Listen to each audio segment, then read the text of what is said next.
Welcome back to the Who Cares Anyway podcast. It is Friday night. We are here. We are live. My volume's a little bit lesser than it normally is because I was doing some recording earlier this week for some stuff I'll share next week. But that's neither here nor there. I hope everyone's doing well. I'm excited. We have a great guest who's here to talk some Oscar nominations, here to talk about some other movie news, and of course, to pitch something that's I have a vested interest in, and I think a lot of Star Wars fans do as well. But before we get to the guest, let's introduce the rest of the panel, starting, of course, with my usual co-host, Kees Cornelisse. Kees, dude, what's up, man? How are you doing tonight? I'm excited. We may have some rants, as we had when the last time Ryan, you, and me talked about Oscar noms. We will have hopefully a good discussion about arguably the best Star Wars game of all time, my second favorite Star Wars game of all time. So I'm looking forward to that, and I want a good show. I want a good show as well, and I think we're definitely going to get one. And speaking of Ryan, he's actually here tonight as well. Ryan, what's up? How's your week? How you doing, man? I'm doing good, man. It's been a busy week, as always, but that's good because, I don't know, if you're keeping busy, then life means something, I think. I don't know. But yeah, I'm always excited to talk movies, especially when Star Wars is involved and rants are involved. You know me. I love a good rant. So yeah, I'm excited and great guest, so that's going to be fun too. Absolutely. And to give a little bit of backstory on our guest, I was literally just screwing around on Twitter about 2 weeks ago at my church because it was a quiet moment. So I'm like, well, I got nothing better to do, so I'm just going to peruse around on Twitter, see what's going on. And I came across this guy who was submitting a fantasy casting for an adaptation of Knights of the Old Republic, and I had to hit this guy up. I had to talk to him, and we had a great conversation that I know we're going to really get into tonight. He is the host of the Miscast Commentary podcast. Please welcome to the show, Joe Findlay. Joe, thanks for coming on, man, and how are you doing tonight? I'm doing great, although now I'm a little nervous by the high bar of you guys wanting a good show. I was kind of hoping it'd be like, I'd be pleasantly surprised with a good show. That'd be great. It's gonna suck. Well, see, that's the great thing about this show is that we always, even if there is something that goes wrong, like what happened last week, but we still have a great time and we have a great discussion as a result of it. So that's what I'm looking forward to tonight. And okay, let's get the elephant out of the room first. All right. This kills me to say it. This kills me. But I have to root for the Rams in 2 weeks. God have mercy. I mean, Next week. You're right, next week, whatever. Because, okay, you Pats fans, I swear. Yes, for the records, guys, Joe is a Pats fan. That I don't think of him as less of a person, but at the same time, sir, how dare you? The closest NFL team to my home is Buffalo, and my heart told me to just keep reaching, and so I made it to Massachusetts. Fair enough. But yes, I'll let you both have a moment to just talk about how excited you are for a third year in a row. Pats going to the Super Bowl. Look, there's some things in life that are just regular. You rely on them day after day. One of them is Dunkin' Donuts coffee tasting wicked good. One of them is, the weather will never be exactly what you want it to be. And another is Tom Brady and Bill fucking Belichick are going to the fucking Super Bowl, and it's awesome. It's a great day to be a Pats fan. We're excited. We're all so hyped, so pumped. Beat LA. This postseason, they play wicked smart. Wicked smart. Just going out there, dinking and dunking, throwing the ball. Fucking Tommy, the GOAT, out there doing what he does. Gronk, Edelman, all the players. We're all ready. We can't wait. Bring the Lombardi home. In all seriousness, though, I was so terrified of this postseason that I'm just happy that it turned out the way it did, and I'm happy to be more excited than usual to eat chicken wings for an entire afternoon. Yes. Beer and chicken wings. Absolutely. Well, to be fair, and that's what I'm looking forward to next week when I'm with my family and we're with our family friends, all watching the Super Bowl and see what new movies get trailers dropped and commercials and whatnot. But what I do have to say, I can't believe I'm going to say this, but because I really don't want the Rams to win, because I'm sorry, the Saints got screwed. That was pass interference. I'm sorry. Yeah. You're blind if you're trying to argue that was not pass interference. No, it was. It was. But Breeze had his chance. No, to be fair, Breeze had his chance. So he still blew it. And granted, I'd be saying the same thing if the Saints had won. I'd be like, dude, you still blew it, but you somehow pulled out a win. So just right. But yeah.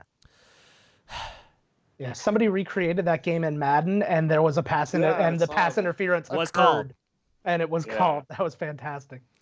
Yes, and I see Jonathan Peck is in the chat. Dude, speaking of guests, we'll be having him on next week, if I recall correctly. And he says, congrats, clan. Jonathan, you are a traitor, and how dare you, sir. But awesome. To be fair, we're not here to talk about football. By the way, can I just say, go Liverpool, the number one in the Premier League right now. That's not a real sport. Actually, well then, you know what? Here, then, real quick, Joe, who's your club? Liverpool? I don't know. I don't do that. I don't use my feet to kick balls. I even like called football. I know, but I don't do that, and it's I fair enough. I'm the kind of guy who even watching the NFL is like, just go for it. Don't kick a stupid ball. It's not shaped appropriately for kicking. That's what she said. Inside That's what she'll say later. There we go. All right. But yeah, so we're not here to talk about football tonight. Although I think sometime I'll try to see if I can get Kirk Cousins on the show. That'd be really interesting to make happen. Let's do it. Let's fucking do it. But we do have some movie news, and there, like I said, a good chunk of tonight's gonna be talking about the Oscars. But before I get to that, there were a couple things that I want to get into because I'm excited for a couple of movies coming out later this year. One of them being the directorial debut of, honestly, one of the greatest actors of the past 15 years. That being Idris Elba finally making his directorial feature-length debut with a film called Yardie, set to release on March 15th. And to give you guys a short version of the synopsis, essentially it's a revenge drama set in Jamaica. Now, when you think Jamaica, you think, beautiful water, beautiful beaches, palm trees, and clear skies. But Usain Bolt, as Kees very friendly reminded me of his actual origin this afternoon. I had a brain fart, but yes, you did. No, because I was thinking of that Kenyan hermaphrodite runner, and I can't remember what her name is, but that's just a weird sentence. I was just thinking of that Kenyan hermaphrodite runner.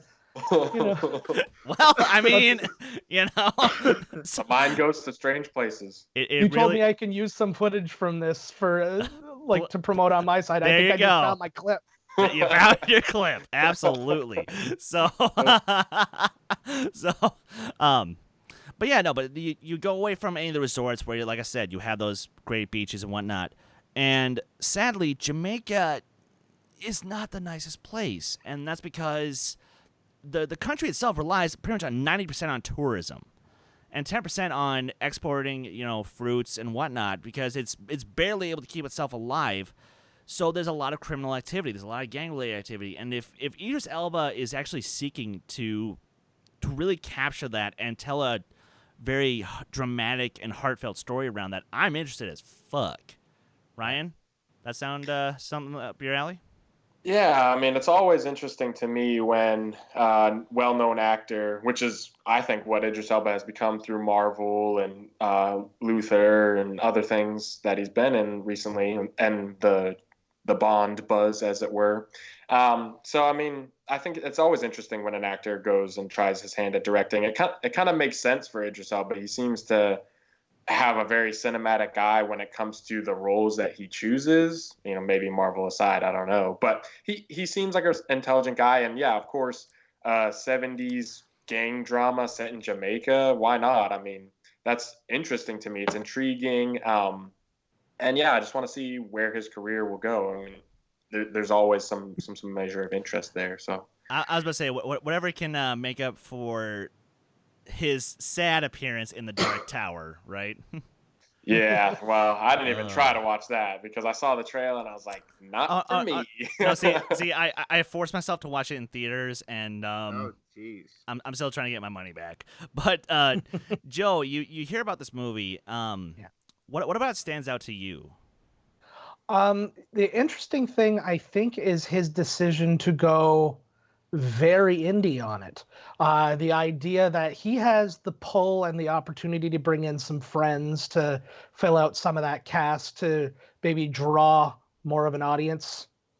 Than, like, I know he got Sundance and these other things, and I mean, but kind of by the skin of their teeth, they got an American distributor.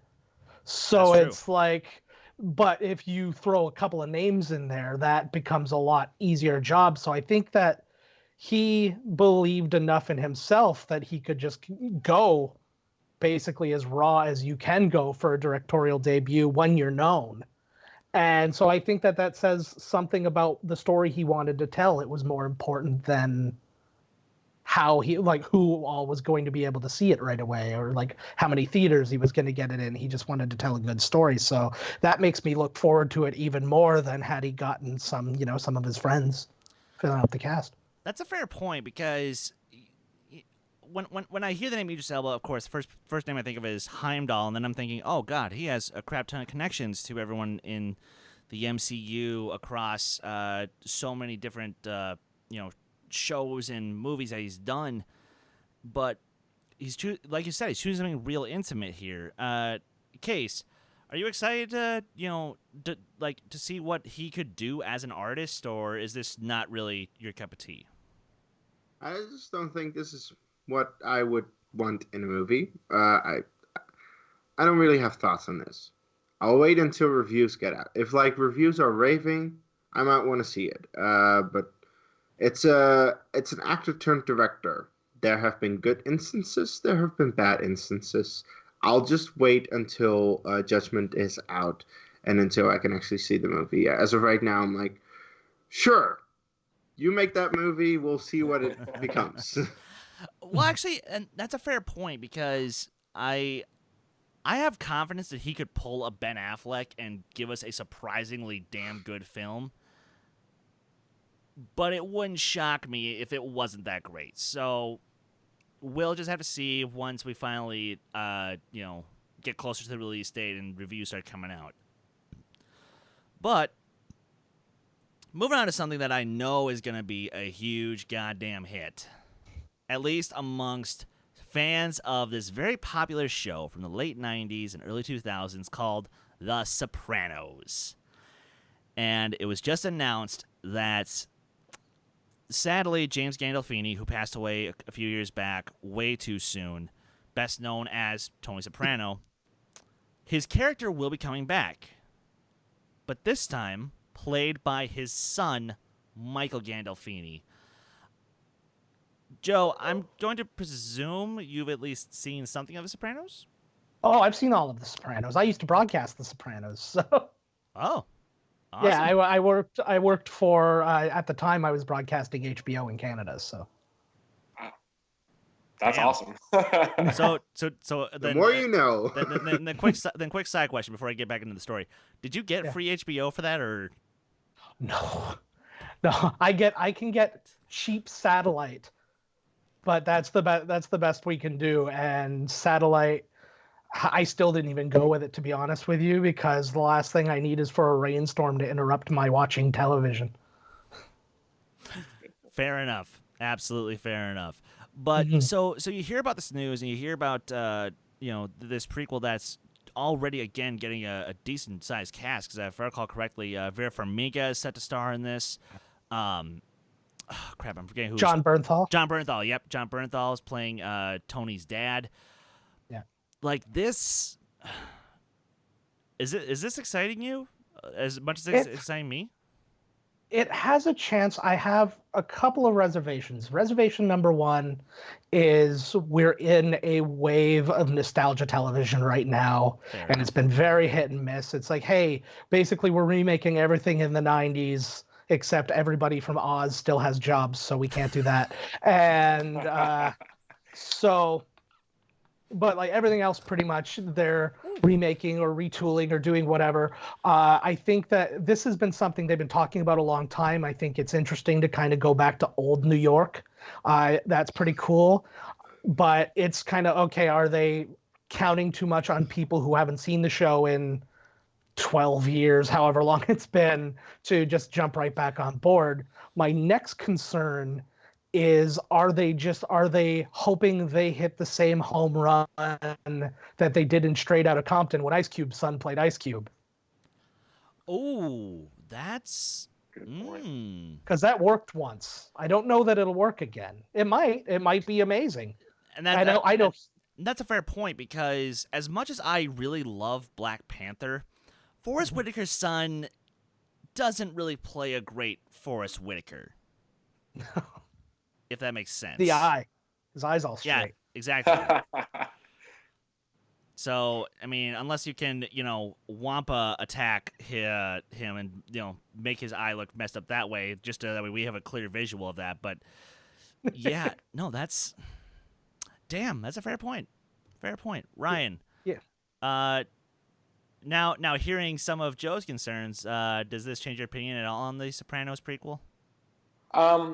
So I'm actually speaking as someone who hasn't seen The Sopranos, because the stuff that I've seen from HBO is really just True Detective, Game of Thrones, and the first season of Westworld. So I've only watched the recent stuff. I haven't really gone too far back into the HBO minefield. But I think what's interesting is kind of what he was saying is, how are they going to grab the younger audience or the new audience of people who haven't seen The Sopranos and make them care about it? So I think it's interesting that they got his son. It seems like a respectful move, but again, like, is it the right move? So he has to be a good actor, obviously, and he has to be able to carry a whole new show based off of a very popular show. I mean, even though I haven't seen The Sopranos, I've heard a lot of stuff about it. I know it's one of their most popular shows, maybe even second most popular after Game of Thrones. So that's a big precedent, and he's got a lot on his shoulders. I wouldn't want to be him, that's for sure. I would be nervous to not pull it off, but I think it's the right move from the outside looking in, but we'll have to wait and see. Fair enough. Kees, out of respect towards your feeling on mob movies, should I just move on? Yes. Okay. I can do that. I've never He's seen not a The made Sopranos. man. Fair enough. And there was actually another sequel announced, but you know what? It's just Bumblebee 2. I don't want to get into that right now. But there is actually, I have one thing, actually, if you don't mind, because I was please. listening to, this will be real quick, but I was listening to the IGN UK podcast, and they interviewed Travis Knight. And before they played the interview, they're like, look, Bumblebee is the greatest movie ever made. No. But is it really interesting to talk to Travis Knight? Because he came from the studio that made Kubo and the Two Strings. Yeah, Leica. Right, thank you. So he has animation experience. That's where he came from, very work intensive. And just listening to him, and he said, I mean, he couldn't just come out and say it, but he made it sound like the story for Bumblebee wasn't really what he wanted. And he hopes, basically what he ended up saying is, he hopes with a sequel, he can kind of dig more deeply into characters and make a more heartfelt movie as opposed to just all the action all the time. So just based off that one interview where he said, he really wants to like come into his own as a director and have more say, that kind of gets me interested just to see. I mean, it's not like, to me, any of the Transformer movies are great anyway. It's not like he has some great precedent to follow up. No, and that's a fair point, but I actually do just want to follow up on that super fast. I'm a little afraid for that, though, because Bumblebee didn't have the box office returns that they were hoping for, because True. Let's face facts, the next movie is probably going to be titled Transformers Bumblebee in Prime. Something to that effect, just so that way they can have a little bit more of an appeal to it.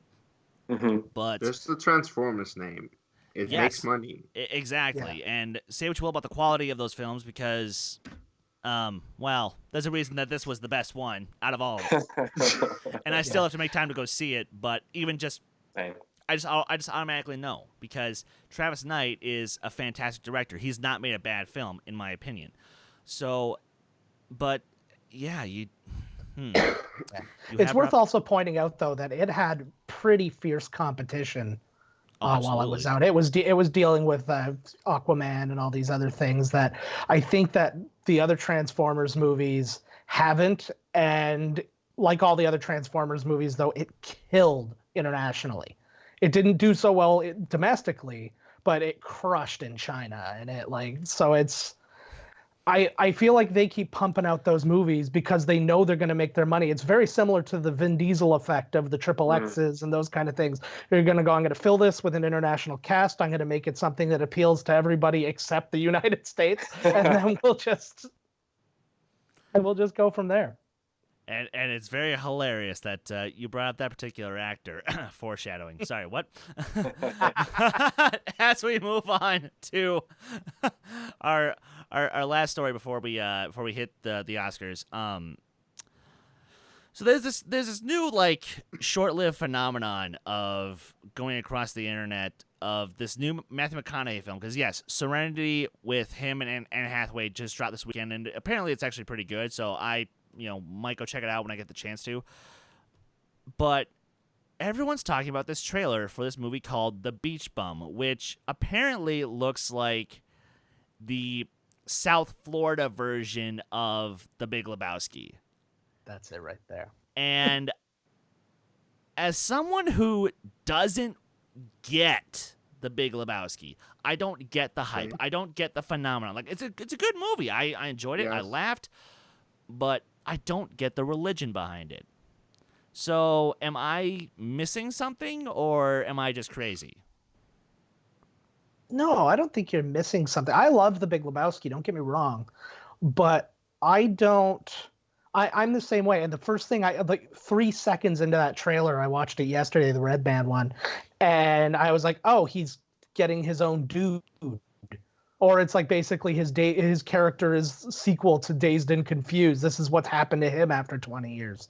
It was just that kind of, I don't know. It was just an opportunity to play the amalgam of himself and Woody Harrelson that he always wanted to be, or I don't know what it is. But that's all I got. And then I literally read maybe a day or two before that Jeff Bridges is reprising his role as the dude in an unknown project. And I was more excited about the prospect of that than this movie that we... Now, I can already tell you right now that Jeff Bridges playing the dude again, that's going to be a Super Bowl commercial, just like they did last year with the Crocodile Dundee reboot that was just a tourism ad. So that legitimately fooled me, too. Oh, it got me. It got me. That was a good commercial, though. If I'm being honest. Well, to be honest, I still want that movie. I'd see it. Sure, why not? Shit, I'm the guy who came out of seeing Jumanji 2, and I wanted to see a movie with the actual characters, like the characters that the kids play as in the game. Like The Rock, Kevin Hart, and all them. I wanted to see that actual movie. Yeah. Mm-hmm. But I'd be down. So. But going back to this trailer. It rubs me the right way in terms of its offensiveness, because this just looks raunchy, dirty, grimy, and I'm going to love every moment of that. But I also think they're going to try to be too heartfelt with it, with his whole, oh, you got to clean up your life, and all right, going to write a novel. And it's crap, we're going to go this route? Really? It'll either be that or a stunning crash back. He's like, okay, I did what you said, Judge, and now back to the party, because it is the guys who did Spring Breakers and stuff like that. This is true. Ryan, what are your thoughts on having just seen the Red Band trailer? It looked okay. I wasn't blown away by it or anything. It's kind of like what you say, where it's like, I mean, everyone's on the internet is like, it's finally we have a Florida man movie, because it's like, oh, all these crazy stories about some guy in Florida who like lets a fucking alligator bite his dick off or something. I don't know. There's always some sort of weird thing about some Florida guy in the news, and that's basically what this movie looks like. But yeah, I've never seen Spring Breakers. I've never seen any of this guy's movies. None of them really appeal to me just based off the trailers. And this one doesn't really appeal to me. The only part that I appreciated was Jonah Hill's South Floridian accent. I really appreciated that. I think he looks like he could be funny in it, but I don't know. Maybe I'll have someone like chop it up and I'll only watch the Jonah Hill. See, for a hot second, I thought you were going to say you only appreciate Snoop Dogg, and I've been like, that's awesome. No. Oh, come on. Not really a fan. You're not sipping on gin and juice with your mind on your money and your money on your mind? Come on, man. Really? Surprisingly, no. Damn. I tried. Yeah. All right, Case. There's no try. Do you want me to just move on to the next story, Case? Yes, please. Oh, He doesn't even know where Florida is. I've been to Florida a lot of times, actually. Just move on to the damn Oscar noms. Oh, fine. All right. So, yes, everybody, this week, the Oscar nominations, the wait is over. We've got our nominations. It's dropped. And to safely say, it's typical. It's exactly who you thought, and just a couple of non-surprises. But we are going to go break this down a little bit just because, you know, at least the three of us, Kees, Ryan, and I, we have been known for our Oscar nomination rants. And Ryan, are we still trying to cure the drought in California? We're trying to get enough salt in our tears to take care of that problem. Yeah, it could be possible. I don't know. I think salt kills things though, or something. I don't know. Yeah. I'm not a farmer. Fair enough. So let's start this off real quick with visual effects as far as the nominees go. Oh dear. Well, hold on though, because I'll make an argument for a couple of these. First Man, Christopher Robin, which I don't know what the fuck that one's doing in there, but Ready Player One and Infinity War, no surprise. Mm-hmm. No surprise. The big surprise is Solo. How the fuck did this get nominated?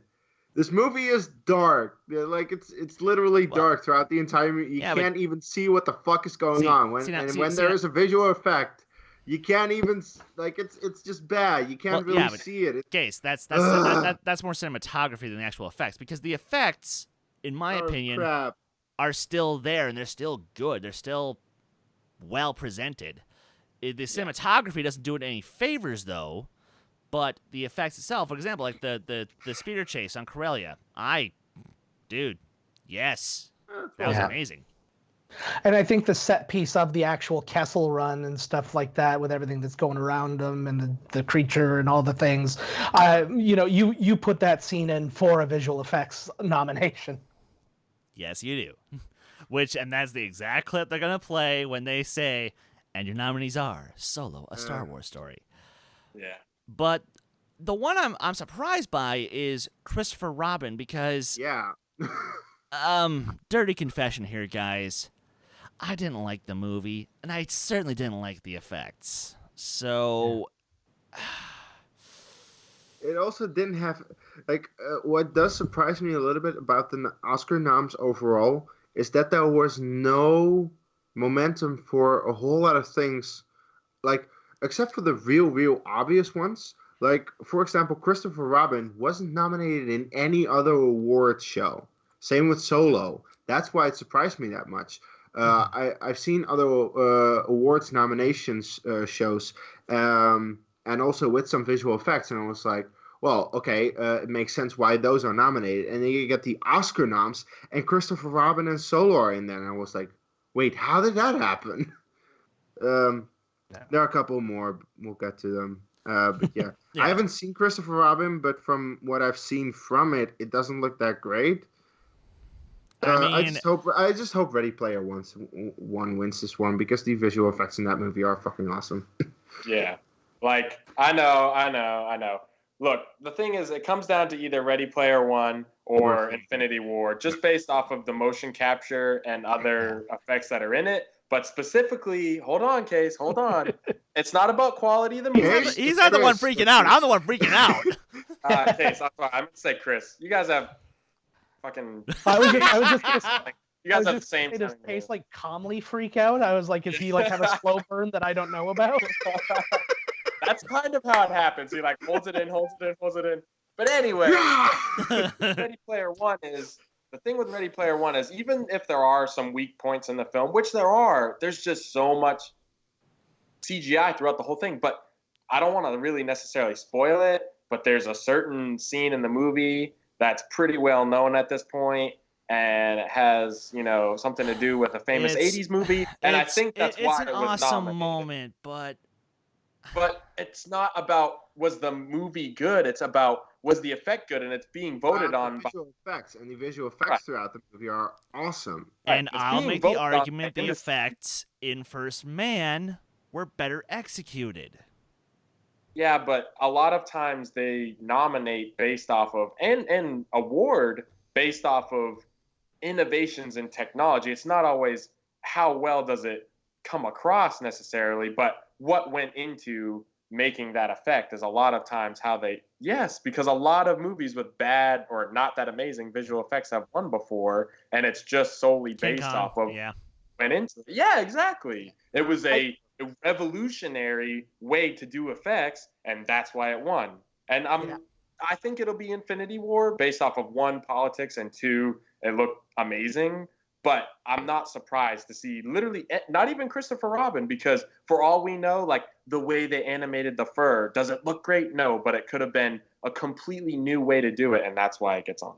Yeah, I would say that scope and integration are every bit as taken into account as execution. So they do really like to give credence to the ones that don't look like they have effects. Same with sound design, actually, too. If the more natural the sound, see, I mean, that's kind of a dumb 101 thing to say, but like it's just that kind of, the less you have to think about it, and then like for it to be nominated in their First Man, you're sitting there and you're like, oh yeah, they weren't in space, and then somebody will, You make a good point. This is also the reason why Interstellar won the Visual Effects Award a couple of years ago. Because with like Dawn of the Planet of the Apes in the same year had amazing effects, but the reason Interstellar won is because you don't notice the effects, but they are there and they're very good. I get what you're saying. Yeah. And that's pretty much the short of it. So I would talk about score and song, but it's pretty obvious who's gonna win what. Yeah. In my opinion. I am so happy for song that the Ballad of Buster Scruggs got nominated. I just want to say that. Yes.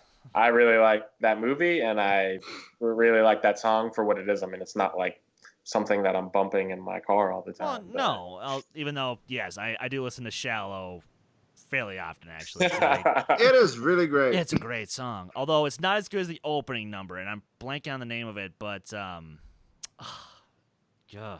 so good. That usually happens for me in anything that's musical, though. I'm like, oh, I really connected with this song. And then that's the one that nobody else cares about. And it's like, oh, maybe I just have really garbage taste.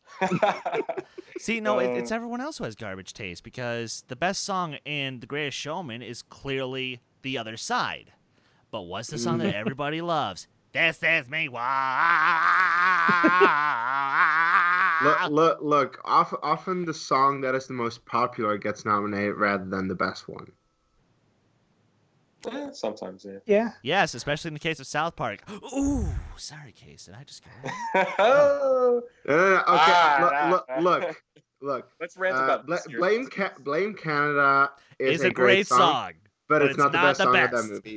Yeah. No, that's true. La Resistance. Yes! Okay. So, moving on to Best Writing for an Adapted Screenplay. Speaking of The Ballad of Buster Scruggs, that's nominated. Black Klansman, Can You Never Forgive Me, which I'm going to go see that next week. So excited. If Beale Street Could Talk, Oh my God. And A Star is Born. Okay. I think we can safely say Black Klansman pretty much has this in the bag. Yeah. I would say outside shot to Star Wars Born simply because of popularity. But yeah, Black Klansman has a good shot. I think screenplays kind of sometimes supersede popularity because it's a place where it can, where it's like, yeah, they want the popular ones out for the big. That's true because by that argument, Logan should have won last year then over Call Me by Your Name, but yeah, Logan was fantastic script. Oh my God, Yeah. I have a copy of it and I'll seriously just pop over and read like 5 pages. I still have to see Beale Street though. Yeah, I haven't seen It's that on one my either, list. but I feel like that one is going to get some attention leading into it just because it's a really famous book and True. it's beloved by a lot of people. And so for it to be made into also And a it's Barry well-received Jenkins. movie, and yeah, sure, but also just the fact that it's a really popular book that was turned into a really good movie from what I've heard. So like, how often does that really happen? Yeah. Not that often. So, I mean, I think that gives it a solid shot at winning. I was going to say, the cool guy in the chat brings up a good point where he says, I think Black Klansman wins, and this will be a consolation prize for both Spike and the movie. And I hate to say it, but that's a really fair point because as much as I would love to see Black Klansman take home Best Picture, it's not gonna. No, it's not gonna. And neither is Spike gonna win Best Director. No. But they want to put some hardware in his hands because it's a very rare opportunity to give him an award because he never gets nominated. Exactly. So they're going to Jordan Peele this, and they're going to make sure that he himself gets an award, but it's not the big award. No, but screenplay will be good though. Oh, absolutely. And speaking of screenplay, let's go to original super fast with Vice, Roma, Green Book, First Reformed, and The Favorite. Yeah. Now, why is Vice nominated? It is really not that good of a screenplay. It's really messy. Oh, God. I really did not like that movie, and I really didn't like the screenplay, and I was honestly surprised why it's nominated for everything. I know Adam McKay won the Oscar for screenplay for The Big Short. That was deserved. But Vice? Fuck no. This movie, no, it really is not that good, and I honestly don't get it. Okay, so because it makes fun of Republicans, that's why. Well, that's good. That's always good. I'm just saying, that's why. That's why. The thing is, like, the best thing about this movie is Christian Bale's performance. Love you, Ryan. The screenplay. The screenplay is really weak, and I honestly don't get why it's nominated. I hope Green Book wins. Yeah, I feel like that Vice gets in there because it's something, whether or not like its technical merits be damned, it's something that people, because it's a true story, and even if it's not, it's things are story, twisted. But it's still original screenplay. Explain me that. I know, but the whole idea is that I think they've created something that feels true to the listener, even the things that they've twisted or whatever. And then I think that's how they make it. Like they're like, oh, look at it, resonated with people because we got to laugh at Dick Cheney together. True. That's a good point. Fair I think enough. that Roma coming into it has a solid shot because just for how do I want to say this? I think for being arguably the most unique out of the nominees. And I think it's an extremely personal story. And I think the other thing too is that the Oscars, the Academy, is trying to like be the big man and the cool kid. We're gonna embrace Netflix now. And I think they're making a concern. I'm not saying it wins necessarily, but I feel good about it having a chance of winning. I think it's either that or The Favorite, or it wins director. Yeah. But I don't really see Green Book winning because even though it's well received by critics, I think people kind of still said it's a pretty basic story. It's doesn't really do anything out of the ordinary. Whereas Roma is a very personal story. So I think that gives it a solid shot. And actually, you kind of took my point for Roma. Oh, I'm sorry. Oh, no, please, by all means. That just means that we can spend a little more time on some of the other categories, like Best Animated Film, which, upon looking back on it, and finally, I actually found a copy of Mirai I could watch. And yes, Brett Sheridan and Christian Harloff, it's clearly about a skunk who finds friends. No, it's not. Actually, and for a quick clarification, it's actually a really interesting story about this kid who, this toddler age child who essentially undergoes an existential crisis over realizing that now that he has a baby sister, he's no longer the center of attention for his parents. And so it's really a very heartfelt and honest deep dive into how that can feel for a child. So, which is why it has no shot in hell of winning against Spider-Man Into the Spider-Verse. It shouldn't. Come it shouldn't. on. Yeah, It Spider-Man should. all the way. No, Spider-Man. Yeah, that's what I'm saying. No, Spider-Man. Yeah. Please. Yeah, the only fear I have is the fact that like movies like Brave and Big Hero 6 have won Best Animated Feature, and I'm like, why the hell did they win? Well, because Brave was Pixar and Big Hero 6 was Disney, and what is nominated? A Pixar and a Disney movie in Incredibles 2 and Ralph Breaks the Internet. Now, Just Yeah, that but like I've seen Incredibles 2, I really liked it. It is nowhere close to what Spider-Man Into the Spider-Verse was. I haven't seen Ralph Breaks the Internet yet, but I don't think it is even as good as Spider-Man. I really hope that Spidey wins because that movie is so goddamn incredible. Plus, it is Lord and Miller who will finally get their Oscar because they deserved it 4 years ago for the Lego movie and they didn't. Yeah, they did such an amazing job with that movie. I saw it. I brought my kids to it not last weekend, the weekend before, and I was just so blown away. And it had me laughing my face off, and then be like way into the action, then tearing up, like boom, boom, boom. And it's really, I mean, Pixar knows how to poke at your emotions, but these guys knew how to poke at everything. They're like the guys, the brain surgeons. They've got your skull cap off and they're poking the things till you smell burnt toast. You know, they could just like. That's a good one. Yeah. Well, plus, no matter which way you look at it, yes, which film had the smoother animation? Incredibles 2, bar none, hands down, no question. But which one? Style, man. Which one had the most style, and which one had the most groundbreaking work done on animation. And it's just like an incredibly cinematic film. Yes. You know, watching Pixar movies. I mean, Jesus Christ, that final battle between all the Spider-Men and incredible. And Kingpin.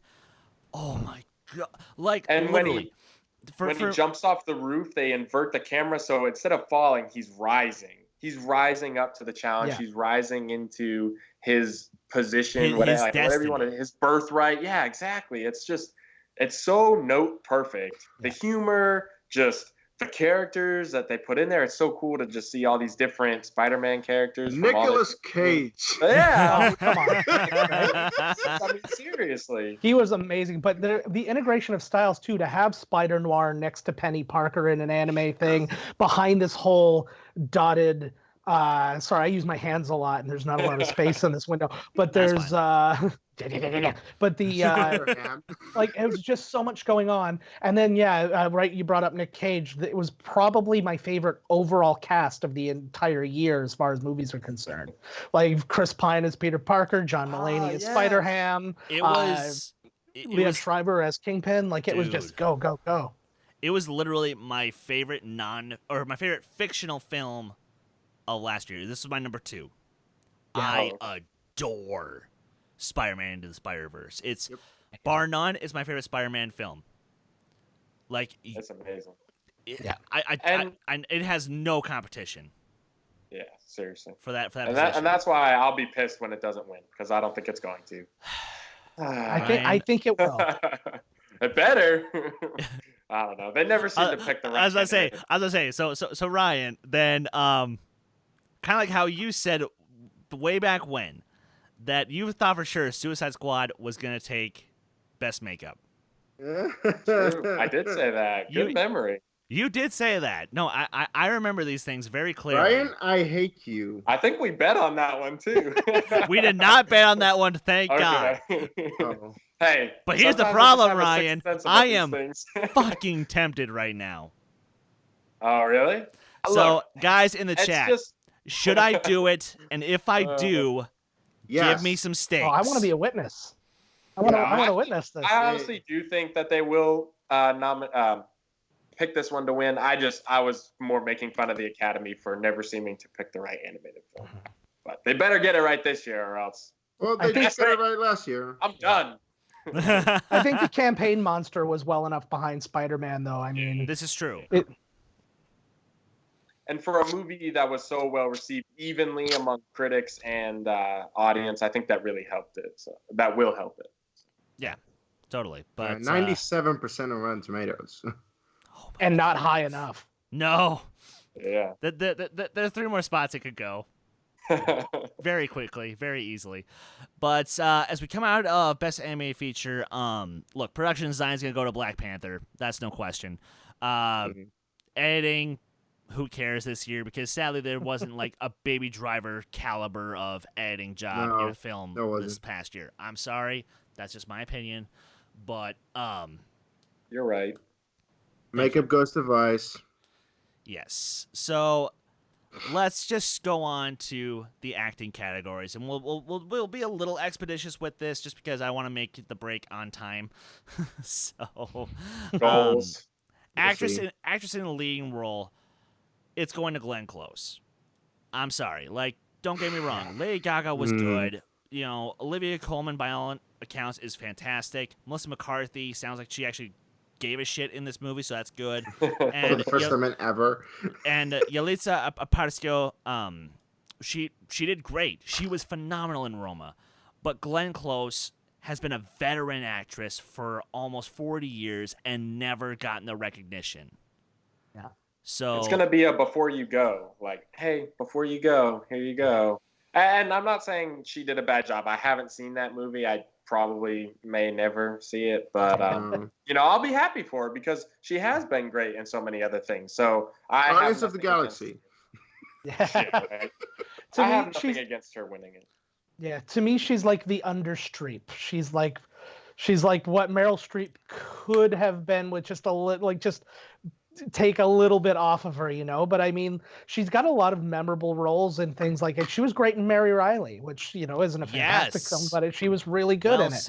And Dangerous Liaisons and all these different things, and Fatal Attraction. Like, she's been around and she's been really good, but I don't think she's had the things that were as memorable and gigantic as like what Meryl Streep gets. Meryl Streep gets a Sophie's Choice compared to a Dangerous Liaisons, and that, like, it's just two different realms at that point. Exactly. I mean, the only possible upset could maybe be Olivia Colman, and that's just because, you know, for an actress who's best known for her TV work across the pond, to get the momentum going for her, there's a chance. Well, she did win the Golden Globe. She did it with the Golden Globe. That is true.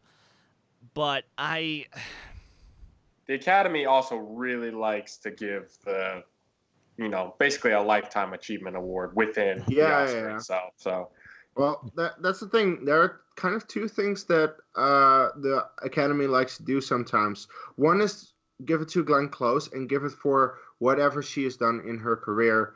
Like, I don't know if she deserves it for this movie. I will probably never see this movie that she is in.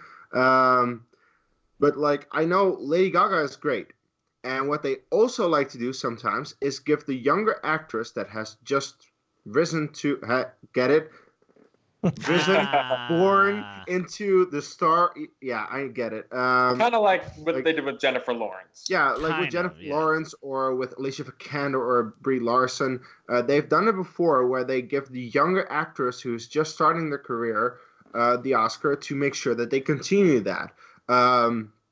Maybe they'll do that. So I don't know. For her, I think the thing is, for her, it's kind of like she's probably thinking it's one of those it's an honor to be nominated situations for her. I don't think. Oh, that's true. I don't think. And she'll definitely win for original song. It's just a question: will she win for actress? And that's where I think, because look, as we said earlier, Shallow has it on lock, so that's not even a question. So that's where they're just going to be like, listen, kid, you did a great job in your little movie. Here, take this Oscar for Best Original Song, but we're not going to give you actress yet. Try again next year. Yeah, maybe. Well, Lady Gaga and Melissa McCarthy, this is their A for effort, is this nomination, but nobody's going to give it to them. Exactly. So, whereas actor, this is actually a really tough call. This is so stacked, this because momentum-wise, Bale has us on lock. But for momentum-wise, Rami Malek has it on lock. But you also have the angle of the Lifetime Achievement Award, which could go to either Willem Dafoe or Viggo Mortensen. The only person who's not getting it is Bradley Cooper. Sorry, kid. Better luck next time. He was great, but he's not getting it. He's not getting it. No, but Christian Bale, I didn't recognize him as Dick Cheney in Vice. He is so great. He's the best part of that movie. On the other hand, same thing can be said for Rami Malek. I did not recognize Rami Malek. He embodies Freddie Mercury in Bohemian Rhapsody. The only thing that has it that is going against that is the fact that there's a little bit of a controversy with Bohemian Rhapsody. Same with Green Book. But I don't think that should influence the actor's performance, though. At least if the Oscars have a little bit of a brain, it shouldn't influence an actor's performance, because the actor's performance has nothing to do with whatever controversy is going on with the movie. Because Rami Malek is really great in Bohemian Rhapsody. I finally saw it, and I love that movie, and I loved him in it as Freddie Mercury. And yeah, I've seen Green Book, and Viggo Mortensen, yeah, he is that great. And part of me just wants Viggo to win because of Aragorn, and he's been nominated for 2 other Oscars before this, so he is great, and I love him, and I just want him to win an Oscar at one point. So, and either way, I'll probably be happy whoever wins this, because these are great performances. This is a really stacked list, but if you go with momentum, Bill is the most likely. Because, yeah, he really is that great. Yeah, for me, I think Viggo Mortensen he'll get one. I genuinely believe he'll get one. I do not believe it's this year. I feel that an award show that gets Oscars so white yelled at them so often doesn't give an award to somebody who said the N-word. So, fair. So that's that. I think it comes down to Bale and Malek with Dafoe as a dark horse who, again, like you said, might get that Lifetime Achievement Award. Yeah. But I think I vote Bale on this too. I think that it's kind of almost a walk away for him. I think that Bale could win it because he's such a good actor and just literally everything he's ever been in. But I think the issue is, or the reason I'd rather not see him win it, is he already has hardware, at least for supporting actor, I know. I mean, you can always win again, just like the Patriots. But at the same time, it would be nice to see Rami Malek take it home, because would be nice. If you do a good job, you haven't won before, there you go. Chris. Oh my gosh. Rami Malek might catch that Oscar against his head. Yeah, exactly. Bring it back, my worst nightmare. But anyway, I mean, look, Viggo Mortensen, I think he would deserve it, but I think unfortunately the politics will go against him, even though I don't think it should, but it will. And so I'd rather see Rami Malek take it home rather than Christian Bale, because he's been there. I do agree with you. It's funny you mention that, because I feel like that's what's going to determine supporting actor, because it's going to either Sam Elliott or Mahershala Ali. As much as I love Adam Driver in BlacKkKlansman, as much as I look forward to seeing Richard E. Grant in Can You Forgive Me, and as fun as Sam Rockwell looks in Vice, is between one of those two. It has to be. Yeah, I think you're right. The thing about this, I think Mahershala Ali is so much of a lock for this, it's not even funny. Because Sam Elliott has not won a single award this season yet. Sam Elliott, he's nominated for the Oscar, but he's not nominated for anything else, really, I think. I mean, Well, Sam Elliott could also be another Lifetime, though. I mean, yeah, it could be. and that's where, again, that's Academy what it sometimes comes down to. throws So it that comes in down to there. either the Lifetime Achievement or the Yeah. more political answer, because Vigo is not going to get it. No. Yeah. Then So- Mahershala already won the Golden Globe, so it would make sense. By the way, I do not get why Sam Rockwell is nominated for this, because he's hardly in Vice. He hardly is in that movie, and he gives a good performance, all right, but it's nothing of a standout. Why was Michelle Williams nominated for Manchester by the Sea? Granted, she Yes, was amazing in her one scene she was in. She was amazing in it. Or who was Yeah, it? one Ruby scene. D in American Gangster? Fair Is enough. it Ruby D? Yeah, she was in the movie for like 7 minutes total. Yeah. I'm just happy that Adam Driver is nominated, because he fucking deserves it. Yes, he does. Yeah. And he will get his win later on. Hopefully, a year from now, we'll be seeing his name, Adam Driver. Hopefully, Star Wars, Adam Episode Driver 9. for Kylo Ren in Episode 9. Yes. But whereas you have actress in a supporting role is Regina King. She has the momentum. She has the political side to it. There's no question. So that's it. That's a lot. And I find anytime two people from the same movie are nominated, they cancel each other out immediately. Yeah. Exactly. And it's rare where they don't. Mm-hmm. It's very rare where they don't. But moving on to director and then picture real fast. I'm sorry. Alfonso has the momentum going. He's got it. Yeah. A win. He's a director's director, and directors really vote. is. Yeah. So I'm watching Twitter and just watching all these directors just say, this guy does nothing but make masterpieces. I'm like, oh, okay, so I don't even have to watch this part of the Oscars. This could be when I go to the bathroom. Fair enough. Now, a quick comment about Best Picture before we actually give who we think is going to win. And this is something that I've had on my heart for a while. So just give me a moment here, guys, to just get this out, get this off my chest. Whether we want to admit it or not, right now we are in a period of course correction.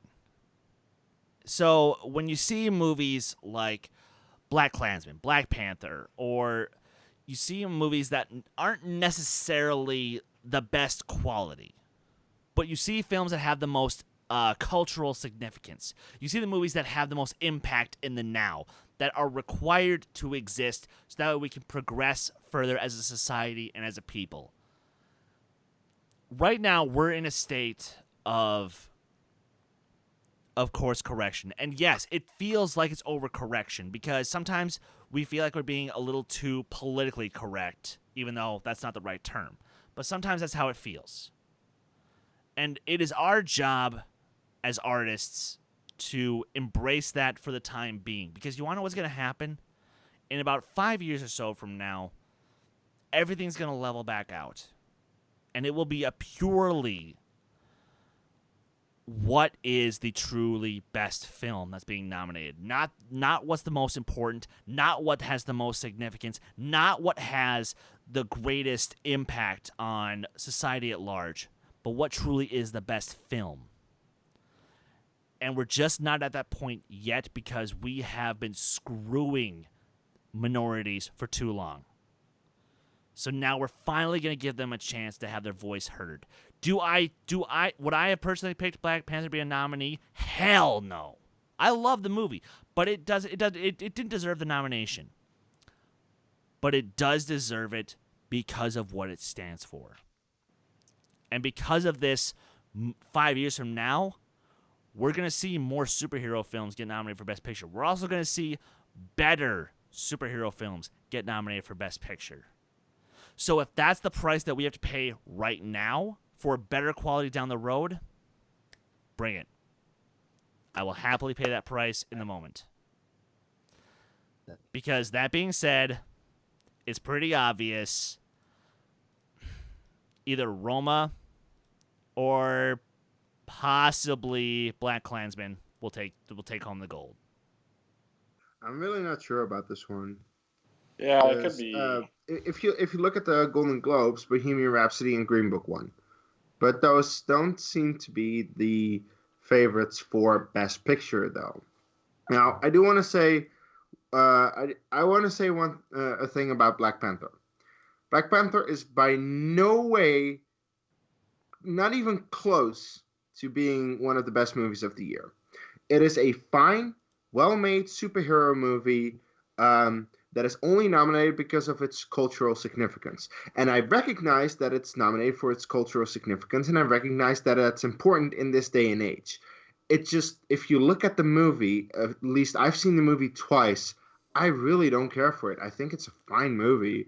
But what I am happy about is that at least we have an MCU movie being nominated before any other like DCU or that kind of crap. Because if we had a DCU movie being nominated for Best Picture before MCU, then I would have lost my shit. That would have been undeserved. Aquaman for the Oscars. Like, at least I'm happy that we're getting the right fucking franchise. It's not the right movie, but it's the right franchise at least that is nominated. So that is at least good, and it is good that we are getting the recognition for the superhero movies. So that is awesome. It's just that it's not going to win, and it should not even be nominated for Best Picture. But that's the guy who says that Infinity War should be. Yeah, it's a consolation prize, which isn't necessarily the worst thing ever. It's kind of like to me, it's just like okay. It like Kay said, it's cool that it's an MCU movie. It's not a real shock. I think everyone kind of saw it coming, or at least I expected it. So I mean, congratulations, good consolation prize. But if it wins, then I think I would be more frustrated because not the best movie. I think you have to pick a movie that at least has Oscar, Best Picture quality to it. So if you want to pick something that's culturally significant, fine by me, but let's pick something that's culturally significant that also is Best Picture quality, which there are more than a couple movies that could win it. So. And like I said, and that brings me to what I had just said, where it's making up for lost time in every way that I can, and that's like I said, it's our job to just take it. It's making up for the fact that Dark Knight wasn't nominated.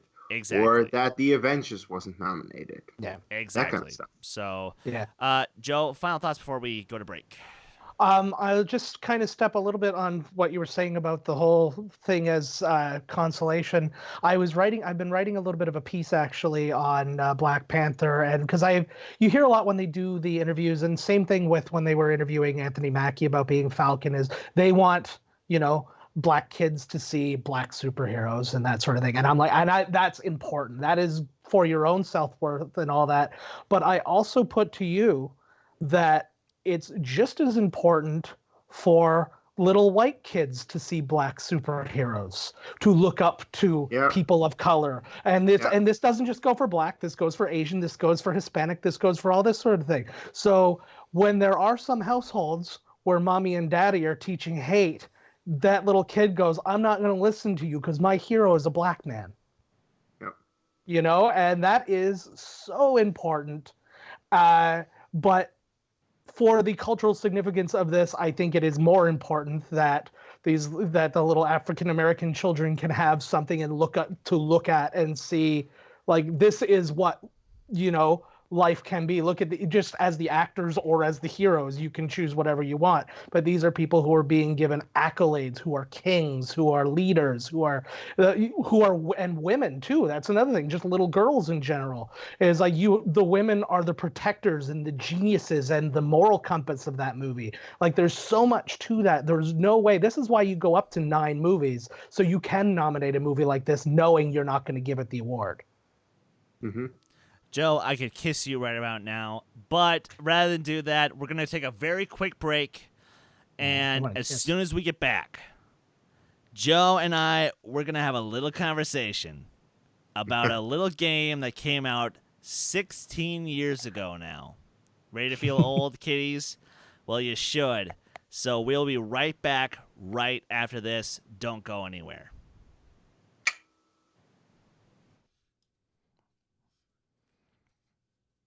Hey everybody, Joe Findlay here from Miscast Commentary. Have you been along for the ride while we've been doing the MCU commentary marathon? If not, where the have you been? We're going to watch it the way you would have experienced it when you go into the theaters. Yeah. And that's how and you would have experienced it with two assholes talking through the whole thing. Yes. The only person who can see the true scope of this is Galactus. He can see the end. Yes. That's it. So think about that, nerds.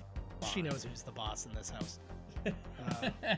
She's the Angeler. Angela. We all know Angeler was the boss. And he is Tony, so we get that. Exactly. Oh, this, Oh my God. this That is worked so... out so well. Join us every Friday as we present a new full-length commentary for another Marvel Cinematic Universe movie. This has a little bit of Oz in it too, I think. Like not the prison, the wonderful world of Miscast Commentary. Join us or don't. I'm not your mom. And your winner.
Ethan Irwin, the champion, defending in New York.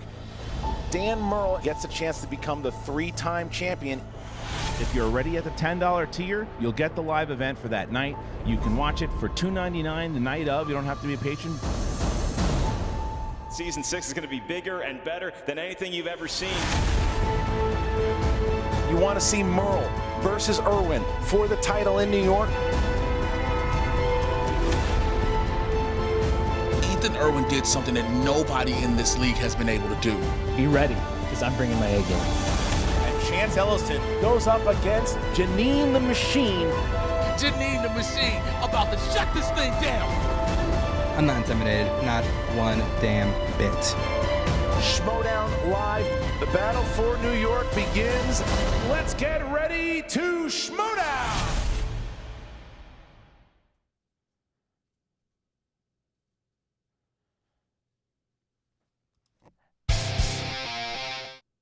And welcome back to the Who Cares Anyway podcast. We are here in the second half of our show tonight.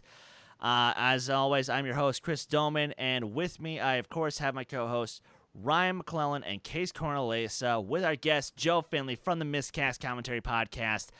And, okay, so a little explanation about how this exact show came to be. So like I said, about 2 weeks ago, I was messing around during some downtime at my church job, and I saw that, Joe, you were doing a fan casting for a KOTOR adaptation. Now, please tell me, good sir, walk me through the first time you experienced the great game known as Knights of the Old Republic. It was a long time ago, obviously. I was still living at home, and I remember just seeing a Star Wars game that looked good. There have been so many other ones. There were Dark Forces and things like that looked so choppy and awful, like the worst version of like the first PlayStation's Tomb Raider compared to today's Tomb Raider. And it was just, I don't know, I was never inspired to play them. I was like, there didn't seem to be anything. And the adaptation games, if you were to get like here's like NES's Empire Strikes Back, those were all garbage. And so this one seemed more immersive and seemed whatever. So I'm like, all right, I'll check it out. So I pick it up, and literally just the choices you can make. I'm actually a big fan of the game Fable for the same reasons. Nice. Okay. You can do what you want. It's not a linear game. You can make a decision that changes people's opinions of you later in the game. You can make a decision that flat out kills people on you. You can, like, every decision has some level of impact. Now, there's a lot of self-writing in the game where you can go this way, but it's always going to come back to this story. But I mean, for what it is, that's nothing was like that at the time, and just being a Star Wars story made it that much cooler. That's a fair point. Now, as for me personally, it wasn't as strong just because of the gameplay. Because my personal favorite Star Wars game of all time is Jedi Knight 2, Jedi Outcast. And the gameplay is essentially what sells it for me the most. Because, yes, what's the better story? Knights of the Old Republic. That's not even a question. But what I always admired, and what I still love about both the first game and the second game of Knights of the Old Republic is the characters and the overall universe that they live in, where we have this era of the Jedi Civil War and the aftermath thereof, because it's all so fascinating to me. But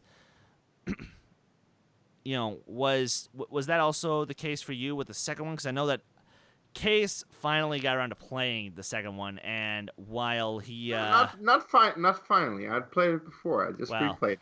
You finally played the real version, let's just put it that way. Sorry, excuse me. Yeah. Okay. But did you ever get around to the second game? Oh yeah, I have both games still. Okay. I've got them. I got them on Steam, and I've actually the second one was messed up on me, so I got about 3/4 of the way through the game, and then it like froze up, and I couldn't get it to go, so I have to like re-download or something. But it's like when the time comes. But it was not as compelling a story to me, but it was still cool. It was like the first one, the revelations that are made, and I think the connection between the characters is stronger. That I feel like, I don't know, there was just something more to it. And I feel like the second one was really just, okay, we're going to take some of the same pieces because you want to make this one person, you want to be able to make him whatever you want. So he has to be kind of a blank slate, or she. And then everything else just kind of falls around it, and we're going to have a bunch of different types of characters. And it was fun. It was a good game, but to me, it was nothing like the first one. And on the one hand, that was what frustrated me about the second game, but that's also why I love the shit out of it. Okay. Also because Chris is weird sometimes. I am weird because yes, I'm the person who will die on the hill and say that Revenge of the Sith is better than Return of the Jedi, objectively speaking. I'm playing this clip for my friend because my co-host Todd, I literally just had that conversation with him. I said Revenge of the Sith is a better movie than Return of the Jedi. Oh God. Yes! Oh, God. But the other two, like, and just as far as how well made a movie it is, like, there's that one scene in it. I don't want to go too off the rails here, but there's that one scene in it just where it's very simple, where Anakin and Padme are staring at right. That's the one. Yeah. Yep. God. And it was, yes. And I'm just sitting there, and I'm like, that was so well directed. And then there was rumor that Steven Spielberg actually directed that, but I believe it. And it was just you felt. And then the scenes of, at the whatever you want to call it, the circus or ballet of all the alien stuff. Oh my God. The opera house thing, whatever that was, But then I made the argument to my friend. I'm like, you will like the prequels better if you don't think of it as a movie about Anakin Skywalker and you think of it as a movie about Senator and Emperor Palpatine, and you watch his plan unfold. Or if you just watch it from the perspective of the fall of the Jedi. Mm-hmm. But yeah, the first two, quality-wise, are just whatever. I think they got a quality in place for the third one, and the story was good. But then also just the acting of. For Palpatine there, and like weird Ian McDermott sexual and Ewan McGregor set the bar so high, which is so good. Yes, some people then can argue, oh well, then Hayden and Natalie just brought it all the way down. It's like, you know what? Just shut up and enjoy this quality film from 2005 that's still good. I'm not saying it's great. I'm not saying it's Empire quality, but I am saying it is better than Return of the Jedi. It is a good movie. It's nowhere near Return of the Jedi, but it is a good movie. From a certain point of view. But but that's not a discussion. But that's not part of the conversation. So yes. So we've side tangent on that long enough. So I wanted to actually get into this. So Joe, walk me through. I don't get to share my story. I kid.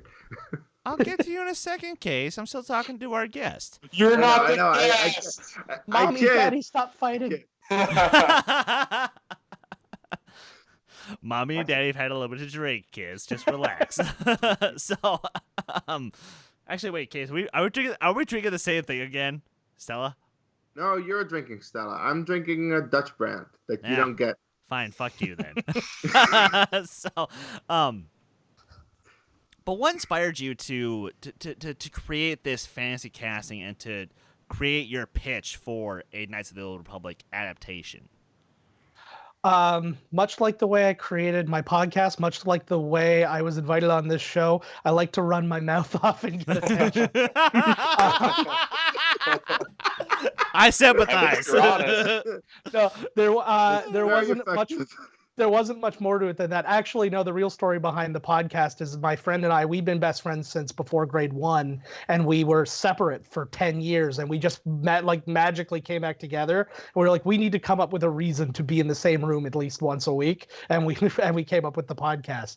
Nice. But with this, I was literally just sitting around, and I just kept thinking about playing the game and just thinking about my first pick. When I have my list, the first person I picked, I'm like, that person would be the perfect this. And I'm like, what if I could just sit here and nail through who I think would be the perfect everybody? And then I just started kind of doing that. And I'd look at their pictures, but then also think of their characters. And it's like, because you want somebody who looks kind of like them. And it can be changed and like those kind of things, like Josh Brolin becomes Cable, these things are all doable, but I just started working my way through it, and then as I got through it, I got through the first couple, and then I was just kind of got on a roll. I was about to say, so that's probably what's going to come down to, because I can't remember every single person that you said in your initial set of tweets. But I do know that you went more so based on who fits the personality and who fits it from a physical perspective, whereas I approached this list from a who I feel could capture the spirit of the character better. That's cool. And and spoiler alert for Kees and myself, for the last year or so, one of the reasons that I'm personally so adamant about the idea of a TV pitch versus a movie pitch is that, big shock, I'm actually working on one. Nice. I'm currently 4 episodes in out of a proposed 36-episode series over 3 seasons, 12 episodes per season. And we'll get more into that in a second, but Joe, why don't you start us off? Who is in said fantasy cast, and why you feel that a movie could potentially work better? And I'll let you, and here's the best part, I'll let you play with house money, so that way you can get whoever you want, and it's a movie trilogy. Okay. I actually, personally, I would break it into 2 films. But that's just my own, because the story, basically, for anybody who doesn't know, is man wakes up in a starship that's under attack. He's taken under wing by Carthonasi, who's a commander on the starship. They escape. They end up having to rescue a Jedi who helps them, and then they keep going till you find out that the bad guy Jedi, who they believe to be dead, who basically started all this craziness. Spoiler alert. Yeah. Spoiler alert for a 16-year-old game. 16-year-old game. Yeah. So the person who did all this is the person who is laying in that bed with amnesia. He is Revan. He is the bad. You've been playing as the Sith Master. You are the villain. Yeah. Yes. So, and then everything there becomes, and then basically, so the first movie is a theme of discovery, where you're learning about, you're meeting all the characters, you're getting into the adventure. Whereas to me, the revelation is the end of that movie. You find out you're Revan. And then the second movie is choice, is now that he has this information, what does he do with it? Does he go back? Does he do good? And personally, if I were to produce and make that, I would actually make them shoot both endings, where he goes both ways. But if I had my druthers, if I've got house money, we're doing that shit. But that's how I do that. But anyways, so I start off, we're not going in hierarchy of lead to wherever. I just did it in the order of, they were more obvious to me to when I had to think about it more. My first one, right out the gate, Kate Beckinsale plays Bastila Shan, the dual-sided lightsaber wielding, the guide for the sexy Obi-Wan to and turns dark at one point. Yes, and turns dark at one point. And which again is a cool story in and of itself, and that becomes in my theme of choice. So I really like her. I like in the game also where she's got a British accent, so I don't know if that also helped lead me towards it. But Kate Beckinsale has physicality, like she has experience in physical movies and stuff. I know it's been a little bit Underworld, but like it's I feel like she could, but I feel like she can move around. And Tiptoes. Come on, don't forget Tiptoes. Oh my God, how could I forget Tiptoes? Oh man. But yeah, so she was my first off, and then I just started like looking at the characters. I knew I was saving Revan till the end because I'm like, it could be literally anybody because you literally built the person. So I wasn't really concerned about that. I know there's comics and whatever, but it's like I based everything on. It's not canon anymore, my so it doesn't count. Yeah, exactly. I based everything on my thought of the games and stuff like that, which actually, speaking of canon and all that, really surprised me that all the old Republic guys made their way into the Star Wars Galaxy of Heroes game. Because I was sitting there, I'm like, oh, they're never even going to...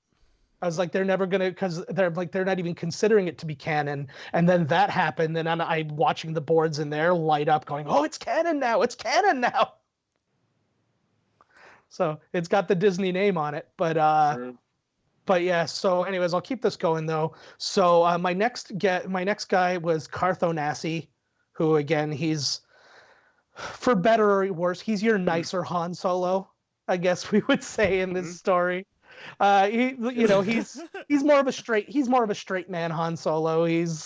He'd take you there, but I think that you can have if you're going to have fun moments with this trio of your main people, he's going to be the one you're going to have the most fun with, and I went with John Krasinski.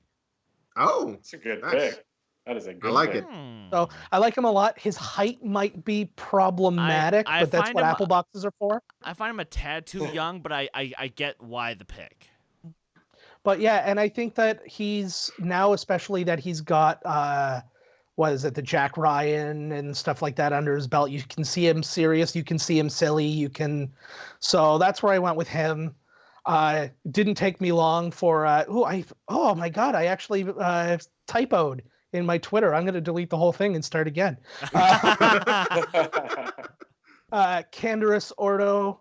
He's a Mandalorian who doesn't wear the Mandalorian armor. He is just like a mercenary. He's a badass, and he's a bit older, a bit gruff. And I got Ron Perlman playing him. I can so see this. I can definitely see this.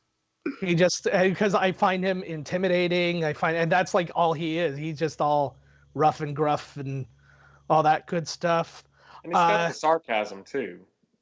Yeah. Mm-hmm.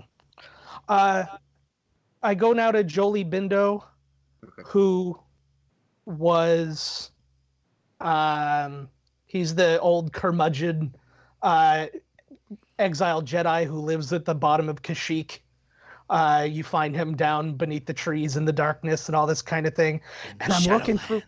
Yeah, but again, he's very sarcastic and he's very condescending and he's very grumpy and all these things. And I'm going through people, and again, I want somebody who can move around like a Jedi, because he's not Alec Guinness old, but he's older and that sort of thing. So I went with Lenny James from The Walking Dead and Fear the Walking Dead. So he's, because again, he fights with the stick, he can move around and stuff, and so I went with him. I thought he could do a pretty good job. He's also got like stage and Shakespeare and all this kind of. I know Shakespeare is stage, but here's me just talking out my ass. No, it's true. It's some sort of training, so it's not like you just decided to be an actor. Let's be fair. There's different types of stages. There's Broadway. There's Shakespeare. There's community theater. There's whatever else. It all depends on what your background and experience is. Mm-hmm. Exactly. And the thing about these roles too, and I think it's something that people are picking up on now for these more grand movies, your Marvel movies, your Disney movie, or your Star Trek movies, your Star Wars movies, all these different things. You're getting these more seasoned actors to portray larger than life roles, which I think they were feeling above for a long time until people started seeing it working. Because I mean, we're in the middle of a Marvel-a-thon on my podcast, and literally every single movie up until we got to I can't remember which one it was, but every single one had at least one Oscar nominee in the movie. And so now you see that people are, oh my god, my cat just went haywire. Sorry about that. But yeah, like you see these people accepting these roles. Your Anthony Hopkins, your Jeff Bridges, your people like that, and then people who are outside start to look in and go, "Hey, what is that?" And it's like, "Oh, Robert Redford, you want to do one of these now too? Who you would have never done one of these 10 years ago?" And right. It's becoming more legitimate, which is why seeing them nominated for Oscars themselves is going to become more of a regularity possibility in the future. Yeah. So that's that one. I take us next to the young Twi'lek Mission Vow, living in the underworld of Terrace. And she is your Han Solo in this movie. She's the young whoever. She's the young whatever with the Wookiee. I mean, she has a Wookiee sidekick. Yeah. How more Han Solo can you get? Yeah, exactly right. So you find out, and then in that one you find out he basically has a life debt to her and that sort of thing. I learned a lot about life debts from this movie. You learn a lot about the underlying tone of all of Star Wars in this. You kind of learn about the Force as a religion more than the brief descriptions in the original Star Wars trilogy, even though those ones are more meaningful as you hear them. Like this one kind of like lays out the details for you. But this one, we need somebody young. We need somebody who can act. We need somebody who I buy as being a badass young lady. And I took Game of Thrones Maisie Williams. So she's going into deep makeup because she's going to become a Twi'lek. But yeah, I know that's where, that's where I sit with her. But yeah, all you just need, she just, she's got a little bit of an attitude. She's a little bit badass, but at the same time, she's protected by her Wookiee, who I did not cast because, like we were saying prior to coming back, you just throw a tall guy in there. It's fine. We'll just put in Eunice Swatomos because that's who I've got for mine. So yeah, okay, so I have no problem with that. He's in. So that brings us now to I'm gonna do the voice of HK-47, the Hunter Killer. I'm gonna do him next. Hilarious character in the game. He's a murderer. He's like whatever. He is literally my bae. I do not use that term ever, but he is my bae. What is the definition of love? Definition. Love is. Sorry, go ahead. Yeah, I would argue he's the best fleshed out droid character of the whole Star Wars universe because it's C-3PO is more of a hey, here's what's happening. He's a little bit of an exposition machine. As much as I like him, I don't think anyone has 3PO as their favorite droid. To be fair, no, that's fair. But it's like I think everybody has their good points in there. Actually, that's something I didn't really put together when I watched Solo for the first time was the idea that L3-3T, the female robot there who meets her demise and gets like plugged into the thing. Then when you go back to Empire Strikes Back, when C-3PO is talking to it and it's like, your computer has a peculiar way of talking. It's kind of rude. And it's like, oh, that makes, and I didn't put that together the first time. I did put it together the second time though. So it was that kind of thing. But HK-47 is hilarious and he's just so mean and whatever. And I wanted to try out Benedict Cumberbatch as the voice. Okay. Because he can do an American accent. So I mean, like I don't need him to be British, but I just like, you put a little bit of you got to put a little bit of a tone on it because you always got to kind of droid it a little. You just put it like, make him speak through a tin can or something like that. But go cheap. But I liked him as that. And he's done really good when given the opportunity. He's done really good voice roles. But you've seen, like, when you see him do Smaug in the Desolation of Smaug, you see his performance that he puts into it when he's just doing the voice. Is like, that says everything to me. That says he's going to give it a hell of a shot. Plus, to see his Sherlock side of being the smart ass and like I put all those things together, and that's where I landed with him. Juhani, a little bit of a wild card character, and the nice thing is you don't have any real loyalty to what she should look like because again, it's all makeup. Yeah. Because she's like all white and with the thing and whatever. So I went with something a little more timely and a little more diverse and stuff like that. I went with from Crazy Rich Asians. I went with Constance Wu. Interesting. Okay. So I think she'd be good. Well, she's also kind of a hurt, broken thing because like everybody she knows is dead and like all this. And I was like, I thought that she could do. That's what happened to the KOTOR around that time is, and you need somebody who can portray that. So, and I buy it with her. Let's see who I got next here. So that's going to bring us to Darth Malak. So this is our baddie. Now, and this is where you mentioned this in your commentary episode for The Empire Strikes Back, which, guys, please go check it out. Miscast Commentary, you can find it on Spotify, Google Podcasts, wherever you get your normal podcasts. But give us a listen, but go with caution, because this choice will scare you. I'm equally as scared as this. Okay, I will preface this by I do not like this actor. I do not respect this actor. Really? I do. He is an egomaniac. Well, yeah, of course. That's why we like him. I know, but like to me, it's just I don't know. He's just too much. I'll just say it because so I actually picked, and again, this was more on a physical and on a voice scale. Is why he got this. Is why I picked Vin Diesel as Darth Malak. Oh. Interesting. Oh. No. Yeah. So here's my thing. I could, and again, you could probably get away with getting this big stunt dude or whatever. I just wanted to cast him. But like I'm looking at all these other people and I'm just like I see him and I could hear his voice being Malak again with that little synthesized whatever. He's a big lumbering presence. He's not a fast Jedi. He's not so all of that works.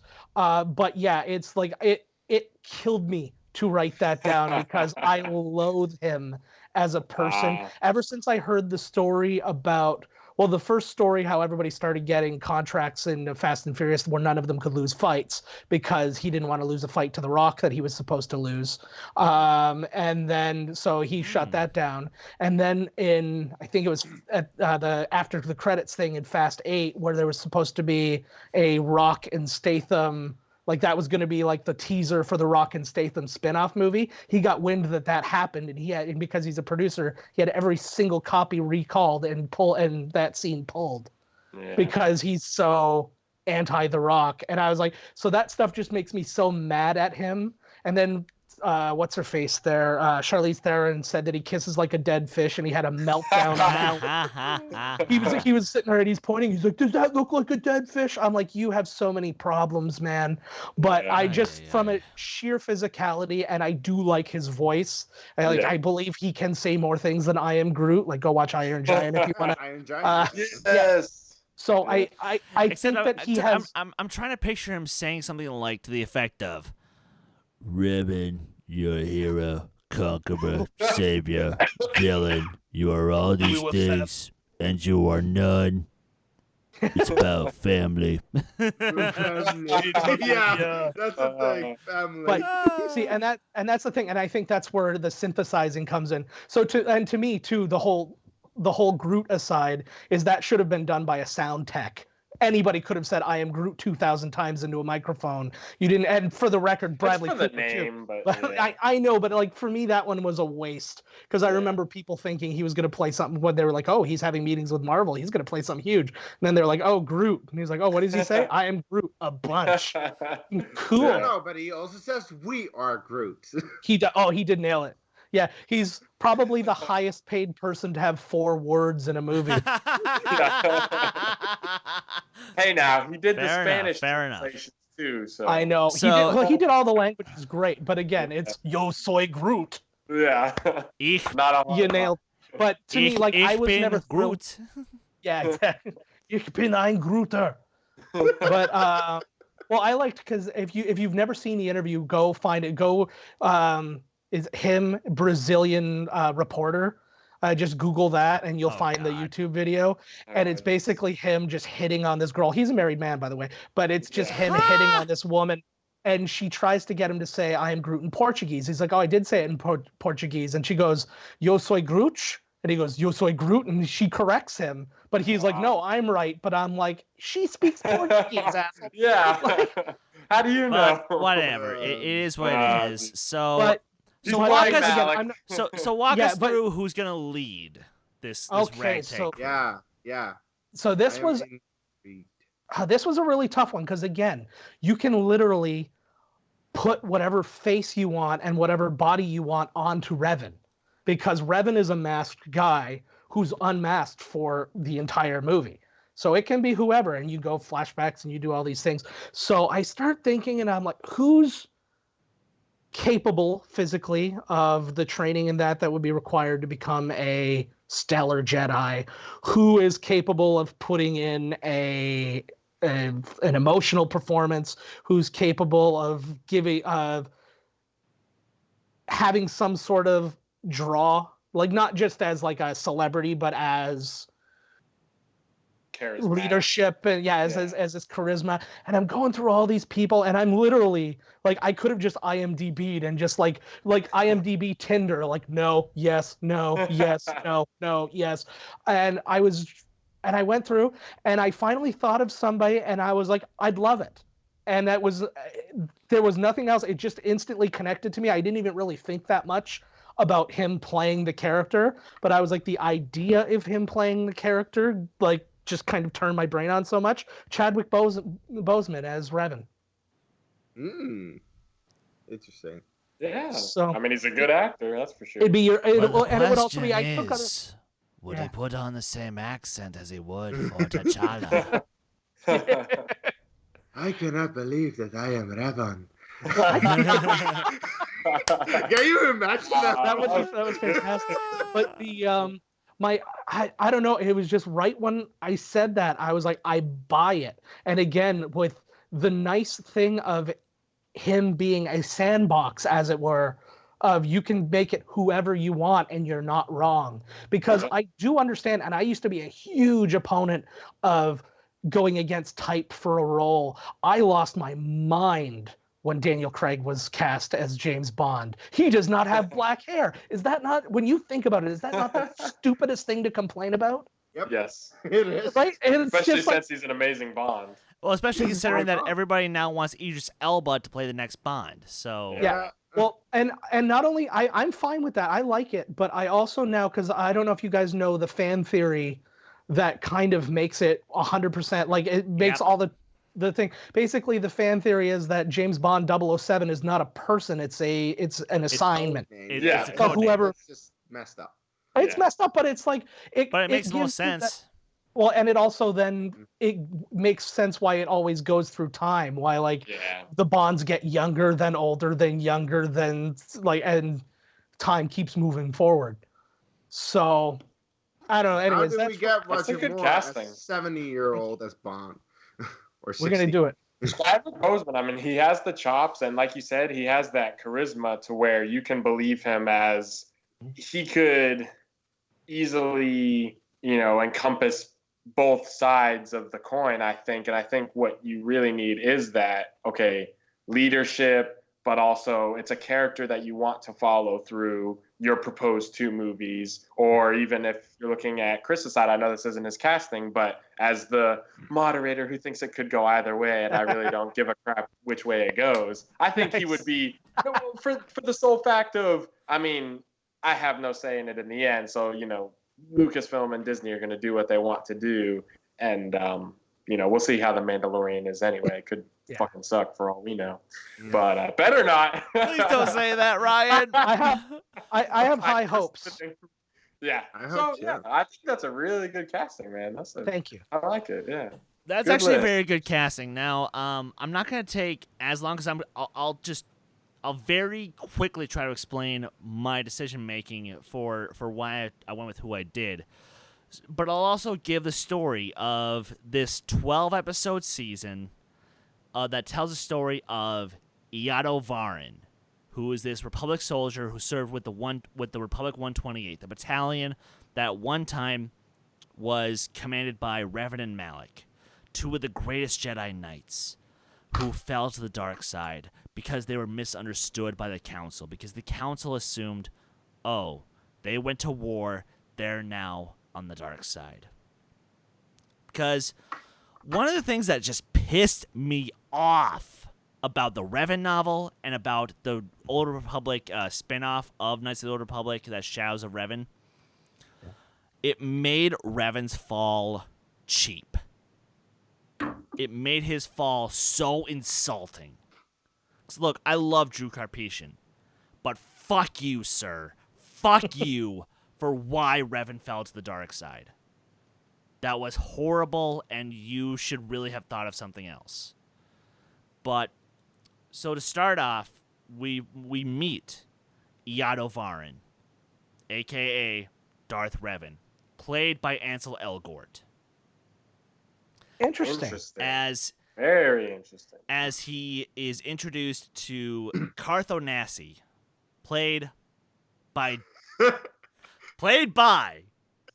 the outlaw John Roca, of all people, because in my opinion, you need someone who can really capture Karth's sense of humor, but also his seriousness and his passion for why he believes in what he believes. And my God, and I'm not just saying this because I know John personally, but John can capture that level of passion and sincerity within himself.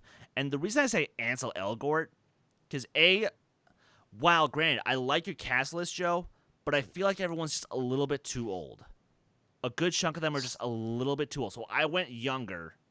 Okay. See, that was actually on purpose for Revan, because you have to think Revan has to come up to the rank of Jedi Knight, be somebody who is old enough to command a thing. Then time has to pass, and like so. It's like I went from early 20s to like mid to late 30s really quickly as I started thinking about it. And that's fair, because the point of my show is that Iato / Revan, he essentially is another version of Anakin. A guy who rose to power far too quickly for his own good, and once he got a taste of it, he didn't know how to let go. I like that actually a lot. And that's what turned him. And also what turned Alec, later Darth Malak, played by Nicholas Hoult. Okay. And plus... Also young casting. Yeah. Plus, Nicholas Hoult looks good bald, as we saw in Mad Max Fury Road. So. And, I mean, he's on the later end of his 20s anyway, isn't he? If not... Exactly, and he's just more baby-faced than anything. Yeah. True, and canonically speaking, Malak was always older than Revan. Yeah. So and he's it got makes chops. And dude, yes, Nicholas Hoult has the chops to play Darth Malak. So they meet up with Bastila Shan, who, in my version, is played by Rachel Brosnahan from Marvelous I've got Mrs. no Maisel. problem with that. Because she nails dry wit. Yeah. And in my and the way that I have her written, Bastila, she's not funny at all, but her wit is very dry. And Rachel Brosnahan, who is still young and could very easily handle doing all the stunt work off of Ansel Elgort, especially during their big fight on board the Starforge. Which I cannot wait until I write that sequence, because like Kees has done a good job of holding me back from writing scenes that are too much like the prequels as far as fight sequences go. Yep. But that is the one. That is the one that needs to go full prequel as far as the choreography goes. Mm-hmm. So. Yeah, I like the idea of the sequence at the end of the idea of the draining the energy from like the Jedi in stasis and stuff like that. See, no, I think that'll be a sick. That. But think of that with humans, and then actually watching like the life actually getting sucked out around them, like 20 people around them being essentially murdered in front of your eyes, so this person can keep fighting your good guy. Fair enough. I mean, I personally just don't like that, just because of it gives Malak too much of an advantage. Plus, the way that I have it written in my head, OP. That too, but also in my head, the final fight is actually between Iato and Bastila, not Iato and Alec, because plus Alec is not the true villain. He's the antagonist of this season, but he's not the true villain. Okay. Revan is the true villain. So we're following both our hero and our villain simultaneously. All right. Get it? Yes. Yeah, no, I like it. Yeah. So now, our trio meet up with a wonderful little scamp by the name of Mission Veo, who I have Lana Condor from X-Men Apocalypse. She was Jubilee. Oh, okay. She was hardly in that movie. Okay, yeah. You know, and small role in that for small like a role, sample but- size, but she seemed good, yeah. Exactly, and she is also again a very capable physical actress, so she could handle doing a battle sequence no problem. And then, of course, Jonas Suotamo, who's currently Chewbacca, he could very easily play Zalbar, as well as Hanhar in Season 2, the evil Wookiee. And then they meet up with Canderous Ordo. I'm interested for this one. Yeah. You seem proud, so. I am proud. I am proud. But I'm just going to say this, gentlemen. At one time in this actor's life, he was an FBI agent! Oh, wow. Wow, really? Keanu Reeves. But here's why. Keanu can pull off the dramatic moments that Canderous would need to have. Because the way that I have him written, Canderous has a lot of struggle with his identity as a Mandalorian. Because he comes across fellow Mandalorians who do very dishonorable acts. Such as, murder innocent people, rape a young teenager, and Canderous takes it in his own action to hunt these motherfuckers down. We've seen Keanu pull this off perfectly in the John Wick films. Well, and too, I mean, he can pull off in John Wick, but in other movies too, kind of that acerbic wit, and also, but when he has to be straight-faced and dangerous, he can do that as well. So my only concern would be, can I see the character and not Keanu Reeves would be my only concern. And yes, because I don't really see John Wick. I see Keanu Reeves playing John Wick. So Fair I really enough, need him to tap into something extra. And maybe do something with some makeup or and like trust how me, his hair is. Ryan, once you've seen some more of Keanu's more dramatic work, I think you could see where I'm coming from with this. So, well, it comes down to he's in a TV show though, so it's still different as far as like you have to really get him in touch with that character if I'm going to watch him for however many episodes and seasons. Fair enough. So, fair enough. But to move on, I just want to make the point. Sorry, I just really want to make this point. In the game, Canderous, every time you click on him as the playable character, he says, "What?" And that would very well fit with Keanu Reeves' "Whoa." Sorry, that's really bad. Continue. Boy, why did I waste time on that one? I love you, Kees. But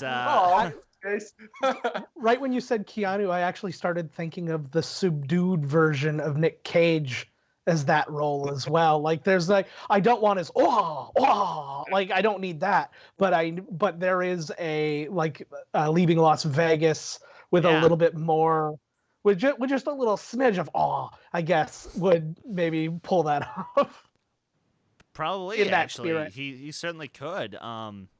So then the group would meet Juhani, who I have Naomi Scott from Power Rangers.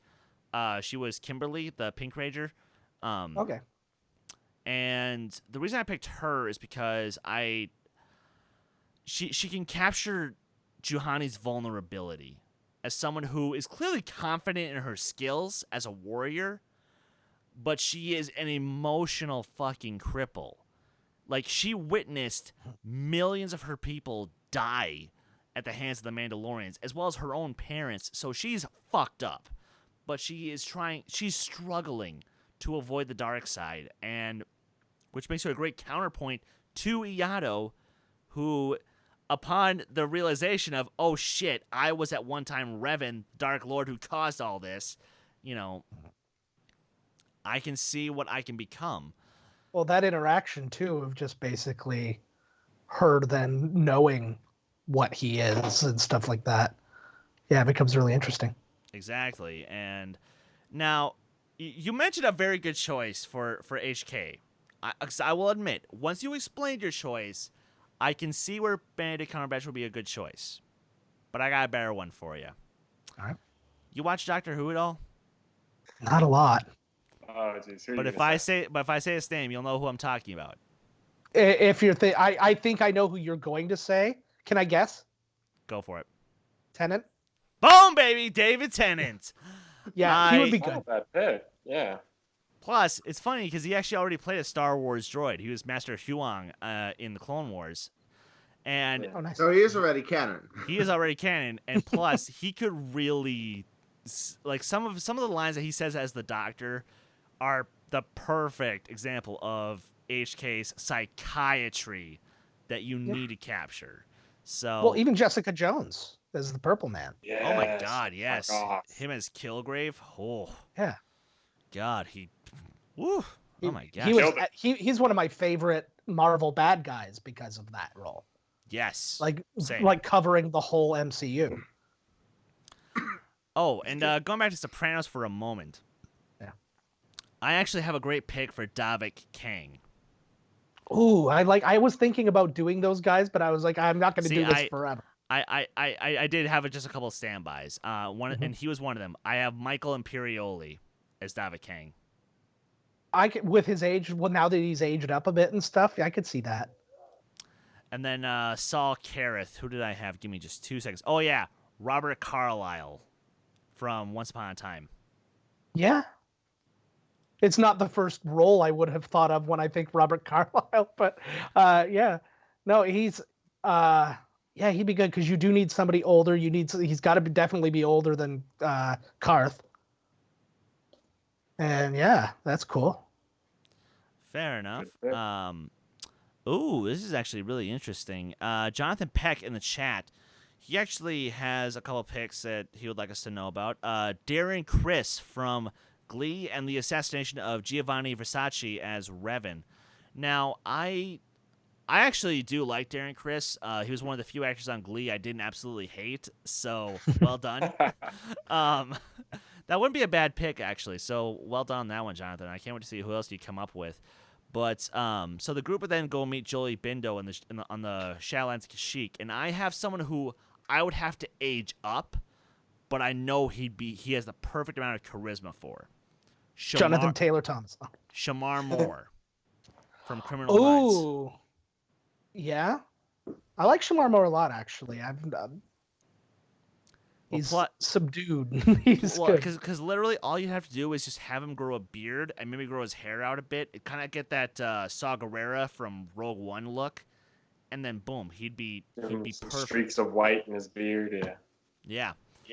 You know, because he's got the sarcastic personality to a T. He's got the snappy comebacks, and he's got the physicality. Because you need someone who's a little bit younger to play Jolie. Because even though, sure, he's an old coot, damn it, but he's still in shape because of how he's been living. Yeah. So I like too, because of the way a Jedi dresses, he's dressed in the robes and stuff. It'll play down his physical formidability though, because like he looks like he'd be able to kick anybody's ass in this cast so far. And so it's like, so that would play that down a little bit and would make it maybe that much more believable. Absolutely.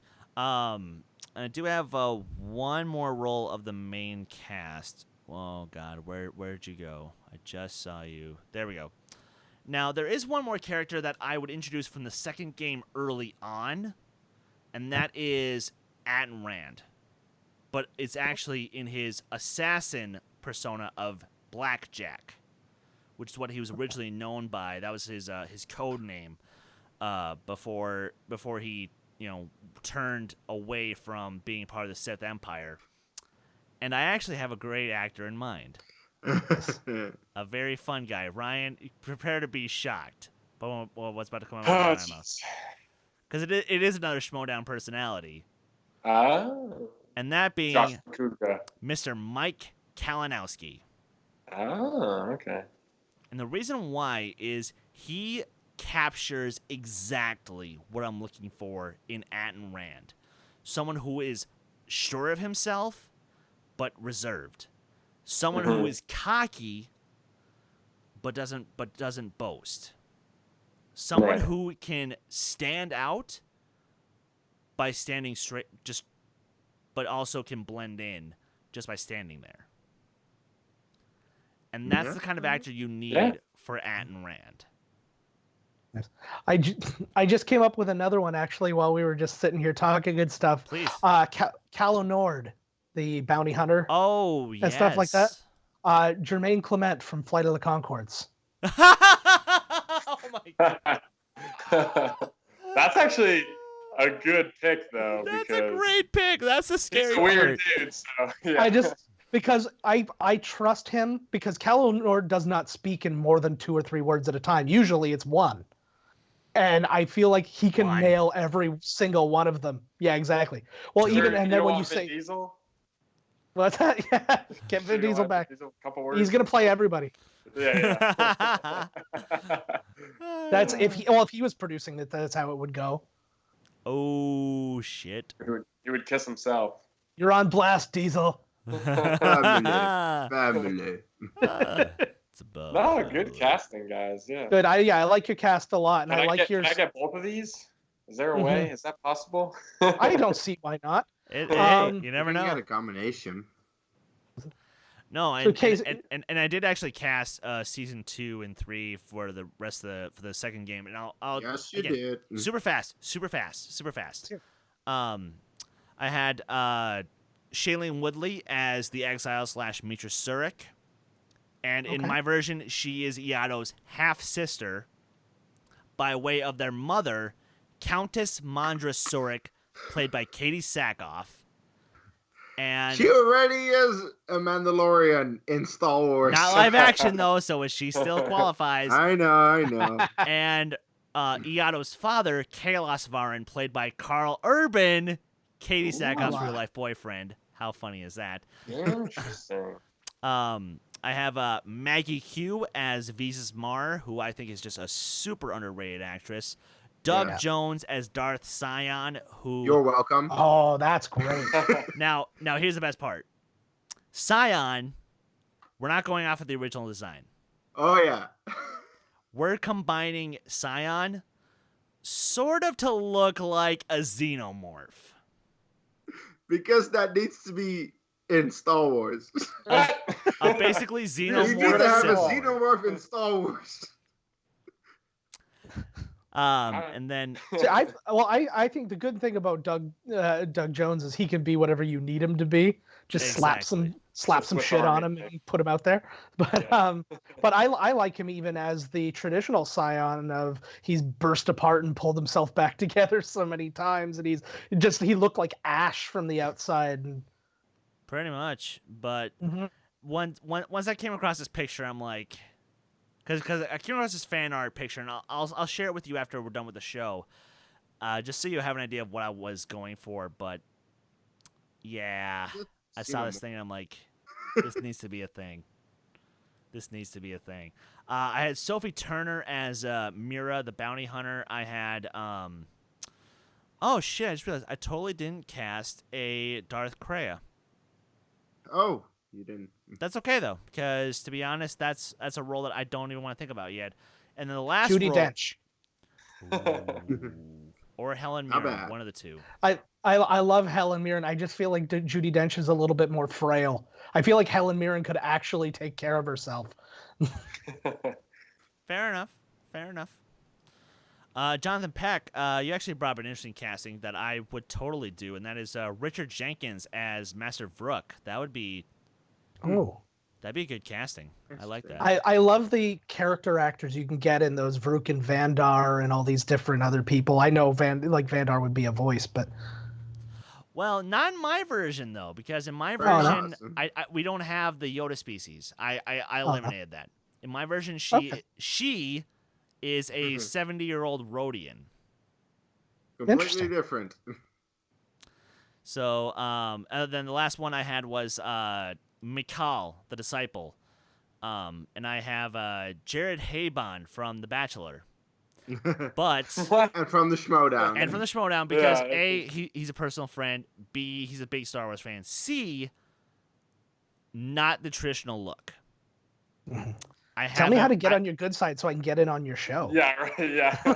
Help me write it. Simple as that. There you go. Awesome. So, but yeah, so like, that's, okay. So now that we've wasted enough time with castings and whatnot, we can all safely say this is an idea that needs to happen. This is an idea in Star Wars that needs to be canonized.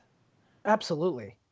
It's too good. It's too broad. Like they're telling too many stories too close to what we know. They're like, oh, this one takes place between these two movies. Well, that's like there should not have to be so many connections and offshoots to make a movie viable. Whereas you can go 2,000 years into the past and do literally whatever you want, which kind of we spoke very briefly about this before we got started today, which is why I said, like, if I were to do a TV show, I'd do it American Horror Story style, where every single season would be its own one-off. So you would have a Knights of the Old Republic one. You would have a Tales of the Jedi where you have Ulic Qel-Droma and Exar Kun, baby. And then you would get, and because there's so much story in there to tell, just K Qel-Droma and Ulic Qel-Droma, and I feel like there's a large population of people who are watching this who are like looking and like some will know, and then some people are like looking at me like ogre, like nerds. Oh no, and bring it on, motherfuckers! I will happily take the nerddom because I have spent too much time of my life dedicated to learning every single piece about Star Wars history that I could back when it was back when Legends was canon. I read the Star Wars timeline front to back was never twice. canon to me. Case, shut the fuck up. Legends was accepted Legends as was like a sort of... Look, all the games and the books and the comics that came out before there was an actual canon established by Disney. I've played the games. I know about some of the books. I haven't really read them, but I know about them, and I knew about them when they came out. I knew that there was this vast extra stuff besides the movies that they were bringing out simply to give us more Star Wars content because they could give us more Star Wars content. About 37,650 years of content that is all up in this noggin. Exactly. So there's so much in terms of what there is in Legends, and it spans over so many years. And now with canon, what I do like what I like about canon is that it's consistent with each other for the most part, at least. With Legends, there were a lot of things that they messed up. A lot of things that people can really agree that was bad. Don't ever do that again. Just don't bring that back into canon. However, there's a lot of great stuff in Legends that we want as fans, like this, like a Knights of the Old Republic. This is something I love. I have loved the game for at least 13 years since I started playing it for the first time. So I know the game very well. I've played it several times, completed it several times, and it's awesome. So I want at least the characters back into canon in any way, shape, or form. Whether that is movie or TV show, I just want it. And I know that a lot of people agree with me that I want it because they know, like Chris and Joe, you both know the potential that it can reach. And Ryan, while you haven't played the game, you are probably interested. You are interested in at least something that is not set within the same 66 years between Phantom Menace and The Last Jedi, because it's all in that time span. I want to go far from that, go to other characters in another time that we've never seen before, that we've never met before, and that is a completely different time. So there are so many different things that we can explore. I want that.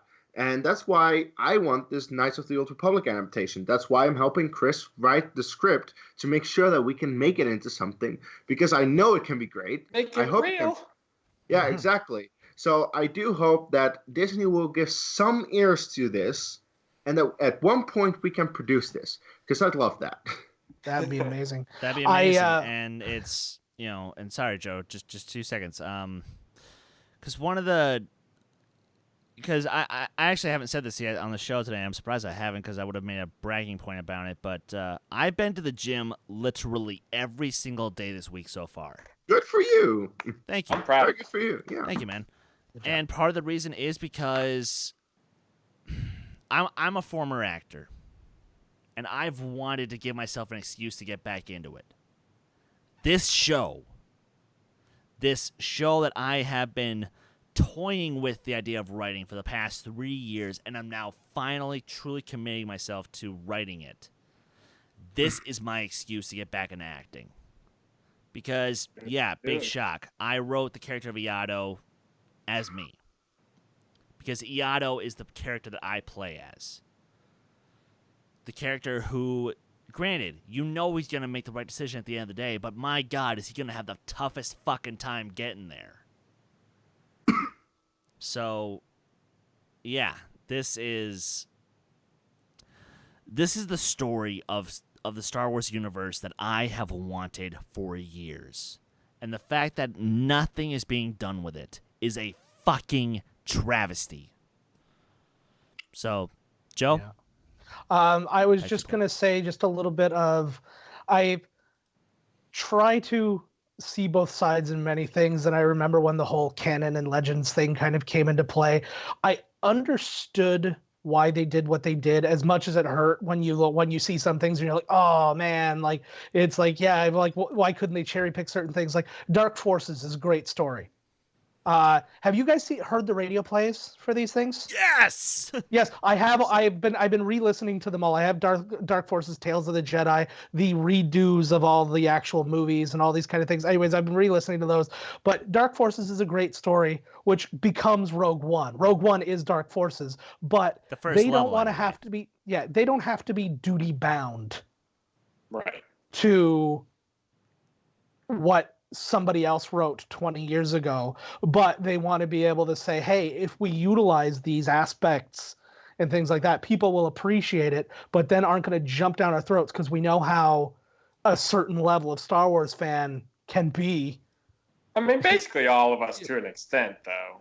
But I mean, we all get pretty passionate about it. Well, you get passionate about it, but I'm looking at some people, like, I'm just not the kind of guy who screams, you ruined my childhood because... solo haters, what? Yeah, well, that too, and actually, my friend, I argue that if Solo, a Star Wars story, was just called like Space something, and it wasn't about that, people would have loved that movie. They would have been like, it's a near perfect movie, but no, it had Solo. I don't agree with that, but sure. That's because you're biased, though. That's his point. Jeez. Yeah, but the No. Just as a movie. Yeah, I think as a movie itself, it has flaws. Sorry. It's flawed. I find very few movies without flaws. But the idea is, it would have been received a million times better. Yeah. People lost their goddamn minds, and I had my own problems with it and stuff like that. But I kind of lost my point. But yeah, the idea is that every time anybody does anything, they're like, oh, you've ruined my childhood because you changed this one thing. I remember the argument of with the force projection in thing. People were like, oh, since when can they do that? And I'm like, well, I remember he did it in the radio plays when he was still on BIS and he tricked them into getting back on the Millennium Falcon. I was like, so it existed in stories decades ago, back when those movies were still. But it wasn't my Luke because. Well, and the thing too is, like, I didn't like exactly what they did with the character, but the point that matters here is that even, just because you haven't seen it before, it doesn't mean it doesn't exist. Yeah. I mean, it's a whole freaking galaxy. Like, and just because you haven't seen it, it's the 3 movies that have Luke in them, as far as, like, the 3 movies that he's the star of the show. Just because you didn't see him do that and that doesn't mean it doesn't exist. Like, you can't just say, well, I have never seen that before, so that can't be a thing. Or I don't want to see that, so that can't be a thing. Like, I've talked before how I just don't like how they specifically wrote his character, because I held, in my opinion, Rian Johnson to a higher standard based off of his other films. But it's not like I hate the movie or, like, spew garbage about it. So, I don't know. But people just overthink it. Well, and but I also understood. Oh, sorry, go ahead. Sorry, I was just going to say, I understood what they did with him, because he is actively telling you to not follow this life. He's like, he sees what it does. He sees what, with the best of intentions, how quickly it can fall. He never experienced that before, because he never saw a Jedi fall. He brought one back. And then all of a sudden, like, one falls on him, and it just becomes like a whole craziness. But yeah, it's no, anyways, you were saying, Chris, sorry. Well, no, and I was just going to simply say, like, granted, a lot of these people are the same people who said that, oh, force speed is impossible because they saw Phantom Menace when Qui-Gon Obi-Wan sped off briefly, keep in mind, I don't think it barrel was rolls are possible. You can't do those in space. The physics just. Sorry, that was go. My head. It's a franchise based on space wizards. What the fuck do you want? Yeah. But also, if you watch First Man or whatever, they sort of do a barrel roll in space when the two things go and they're spinning at a constant. They're spinning at such a force where I was almost called him Curtis Armstrong, and that's Booger from Revenge of the Nerds. No, where Neil Armstrong almost died in space because they were stuck in a spin. So theoretically, it's possible if you have thrusters on either thing, but it's just something to complain about. But that being said, space wizards, we're right. Now I'm trying to picture Booger saying "one small step for man, one giant leap for mankind," and my brain's starting to hurt. So, because we actually went a little bit longer than I was expecting, but hey, you know what? We got final thoughts. I don't give a shit about that, but yes, we are gonna do final thoughts. Joe, what is it? What is your drive for seeing this story brought to a screen, whether it's the small screen or the big screen? To sort of help us close out this conversation, like, what is your passion to want to see this story in a new form? Okay, I think that more than anything, it would be the first real dive into another aspect of the universe, because they told you they were going to do that, and then they gave you Rogue One, which is something we've seen. We didn't see that event, but it's just an event that happened in the middle of a bunch of things we know. And again, it's now duty bound to what happens around it. What you can be introduced to by going to Knights of the Old Republic is a world that was only ever described to you. Once upon a time, there were thousands of Jedi. And they oversaw the whole Republic, and things were peaceful, and things were like this, and things were like this. And to be able to put that into a perspective, but then also keep the same themes of good and evil and of your basic, I don't want to say tropes, that's not the right word, but like just like those basic ideas and storytelling devices and things like that, and you just keep it in a world of the things that you love. You love the Jedi, you love the Western that it is of the guys with their blasters, and it's also a war movie, and it's so many things. The idea of putting all that together in a place that you haven't even been able to really imagine in your brain before, because you're so locked into what the original trilogy told you and then other things. It's just, to me, it would be outstanding. I think it would be a real shot in the arm for the brand of Star Wars as a whole. And yeah, that's it for me. Fair enough. And for me, this story needs to get adapted essentially to save the franchise. To reestablish goodwill with the fan base that, granted, as shithead as they've acted, in some ways are somewhat justified for how idiotic they've been, because they've been promised XYZ things from Disney, that all the new canon stuff was going to tie in directly to the films. It was going to explain so much from the films, and let's be frank here, not all of it does. In fact, I could make the argument that barely half of it does. But this story, this one story with this one group of characters, if Disney brought this back, if Lucasfilm was serious about expanding the mythology, about showing there is a true sense of history to this mythology, by providing this story with its own mythos, this could do so much good for it. And this could ultimately save Star Wars from so many of the mistakes of the past. whether it's the prequels, whether it's some of the missteps in Clone Wars, Rebels, Resistance, whether it's some of the continuity mistakes that some people feel happened in The Last Jedi. And listen, I love The Last Jedi, but man, do I sometimes sympathize with how some people genuinely feel about the characterization of Luke Skywalker. Granted, I don't agree with them at all, but I understand their frustration. A story like this that is so universally beloved could save this franchise from outright hatred from the quote-unquote fans who claim to love it.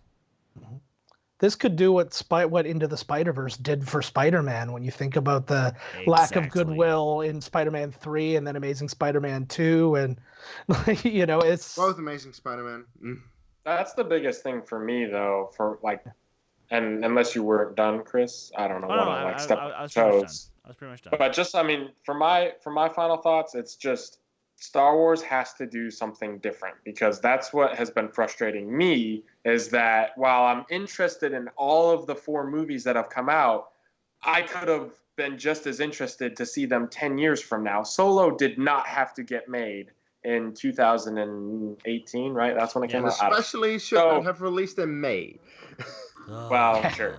But just storytelling only, if you look at any and all of these, they just didn't have to happen the way they did. And whether you like them, love them, hate them, don't give a fuck about them, it doesn't really matter, because the point is Star Wars always, and that was what was at the time so great about The Force Awakens. I don't want to get into the whole ordeal, but just it felt like something new and different. And just that was enough to make me want to go see it.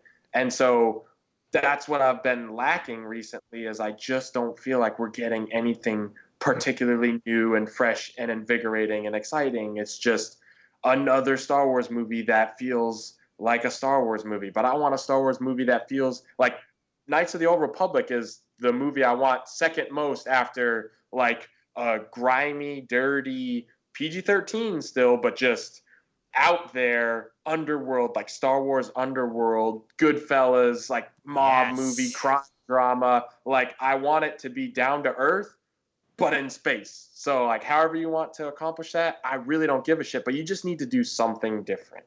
That's all they need to do. And that's why I think, yes, fans are losing faith and losing heart, because they're not getting, look at even Marvel. They're always adding new superheroes, and they're always going to new, Wakanda was a completely new place that we hadn't seen yet. And then we get Thanos and blah, blah, blah. Like you just continually add to the mythos and the story, and we're just not getting that right now. What we're getting added is the backstory of Han Solo. Well, interesting, I guess, but we just didn't need to see it yet. We could have seen that in 2025 and been just as happy or unhappy. So. Exactly. I agree. And Kees, final thoughts before we wrap this up. Well, I kind of already made my point last time I spoke, which was it's essentially like I want stuff outside of the damn 66 years between The Phantom Menace and The Last Jedi, because we're getting everything in that time period. Not just movies, but TV shows and comics and books, and everything is set in that period, because Disney is trying to fix kind of the mistakes that they made or were made with either Legends or the prequels or whatever. And I'm like, you know what? Fuck it. We already know these characters. We've known them for so fucking long. We know Obi-Wan Kenobi. We know what he did during the prequels, during the Clone Wars, in his exile on Tatooine, and during the original trilogy. We've seen that story. I don't want his goddamn standalone movie, because we've seen the goddamn character in every single medium. He has been in movie, comic, TV show. He's been in fucking everything. Like, just be done with it. Same with Solo. There is no fucking reason we needed that goddamn movie. Like there's nothing that movie did that enhanced the character of Han Solo to me. I want new characters in a new timeline, and I think that like with, for example, The Force Awakens and The Last Jedi, people kind of felt that their childhood favorites from the original trilogy were ruined. So if you go back 1,000 years, or just in a completely different timeline, then you have new characters who we, can't hate yet because we don't know them yet. True. And then we don't have any preconceived notions going into the movie or series. That's why you're a genius. Yeah, except the problem with that though is Case. This man. Except the problem is that everybody, once this show gets made, and I am blessed with the opportunity to play Iato Varin, everyone's still gonna fucking hate it because it's not my Revan. Terrible news for Ansel. Yeah. That's the thing. People will still know the character, but whatever. I just want Star Wars to do something with new characters and not to rely on their old characters in their old timeline, because I love Rogue One, but the characters that they introduced new characters that were not all that great, and it was still the same timeline.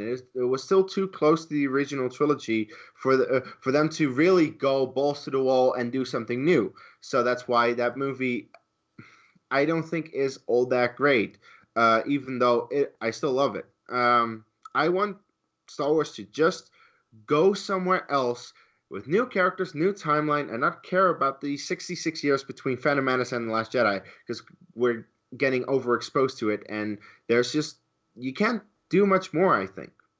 No. And because I really do think that is partly the reason why Solo didn't do that well, or that other Star Wars movies, Star Wars projects that are announced will not do that well, because they're still sticking to that timeline. So I just hope that they learn from it.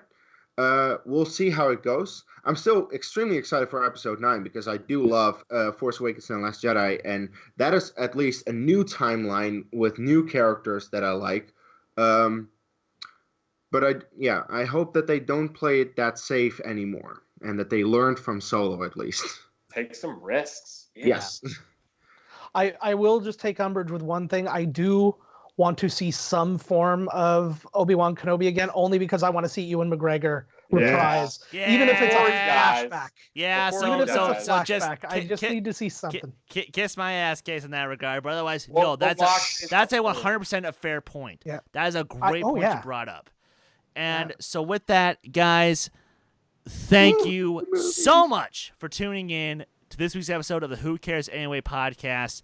I want to give a big thank you to everybody here on the panel, and of course to our great guest, Joe Findlay from the Miscast Commentary podcast. Thank you guys so much. Absolutely, dude. I really appreciate being here, guys. It was fun. Absolutely. And plus, anytime you want to come back, and maybe we can either keep this conversation going or keep another conversation started, feel free to let me know, man, and we will happily have you back. So, Joe, where can the good folks find you online? Well, I'm everywhere. I am the internet, like the lawnmower man. You can find me best places on Twitter at JK Findlay, spelled Findlay, and at Miscast Podcast is for the podcast, for Miscast Commentary. Make sure come find us. We've got a lot of episodes. We've got about 135 episodes right now. We've done about 68 movies to this point, and we're currently in the middle of doing every single Marvel Cinematic Universe movie in a row. Full-length commentaries for each one. Lots of personal stories for us, trivia, all around, and then just wandering off from the movie completely for a while. But you get us for the whole time. We're actually, just today, we released our Captain America the First Avenger episode, so that's where we are in the timeline. We're doing it by order of release, not by chronological. So that's us. You can find us anywhere you find a podcast. All right, awesome. Kees Cornelisse, where can the good folks find you online? Right here on this channel with Schmodown reactions soon again. It should start again, They have the awards, and the matches will start again soon. Also, our Resistance recap show, because, of course, we love Star Wars and we love Resistance, so check those out. Next one will be day after tomorrow. And on Multiplex Entertainment, fighting very soon in apparently a TV fandom title match. How the fuck did that happen? Apparently, I am better than our Resistance co-host Nico in TV fandom. So now I'm in a goddamn title match. I still don't know who my opponent is. I still don't know when it drops. I'm probably going to lose, but check it out anyway because it's yet another title match that I'm in, and that's fun. And Twitter at Dutch Movie Guy and Facebook Kees Cornelisse. Ryan McLellan, dude, thank you for all your insight as always. Where can the good folks find you online? Well, you can't, but I will say I do want to watch Case's video, or match rather, just to see him lose. No, honestly. I am 3-0. Somehow. All right, about to be 3-1. You can find me on Twitter at Clan McLellan. That's Clan McLeoan. And actually, I'm also getting into film photography because I like old stuff. So you can find me on Instagram at Vintage Sights and Sounds, and you'll see a bunch of new photography stuff. I'm actually going out to a national forest here in North Carolina tomorrow to take some pictures. And it's just fun. It's different. It's vintage. If you like that sort of stuff, go ahead and follow me there. Absolutely. And as always, you guys can follow me on Twitter, Instagram, Stardust, and Letterboxd at Skywalker Dohmen. You guys can follow this very channel on Twitter and Instagram at D2A Channel. Please like our Facebook page. And in addition to Case's title match he's got coming up, Team Dedicated Art makes its return back on the Multiplex Fandom Team stage coming up soon against our dear old friends, the Arkham Knights, those rad bastards. But no, look, I have no qualm with them. It's going to be a good fight, and look, they're at least Robert is. They're one of the best teams out there, and we have a fight ahead of us. But I'm confident. I'm very confident. You guys got this. You got this. So, on behalf of everybody here, for Joe Findlay, Kees Cornelisse, and Ryan McLellan, I'm Chris Skywalker Dohmen. We'll see you guys next time. Take care!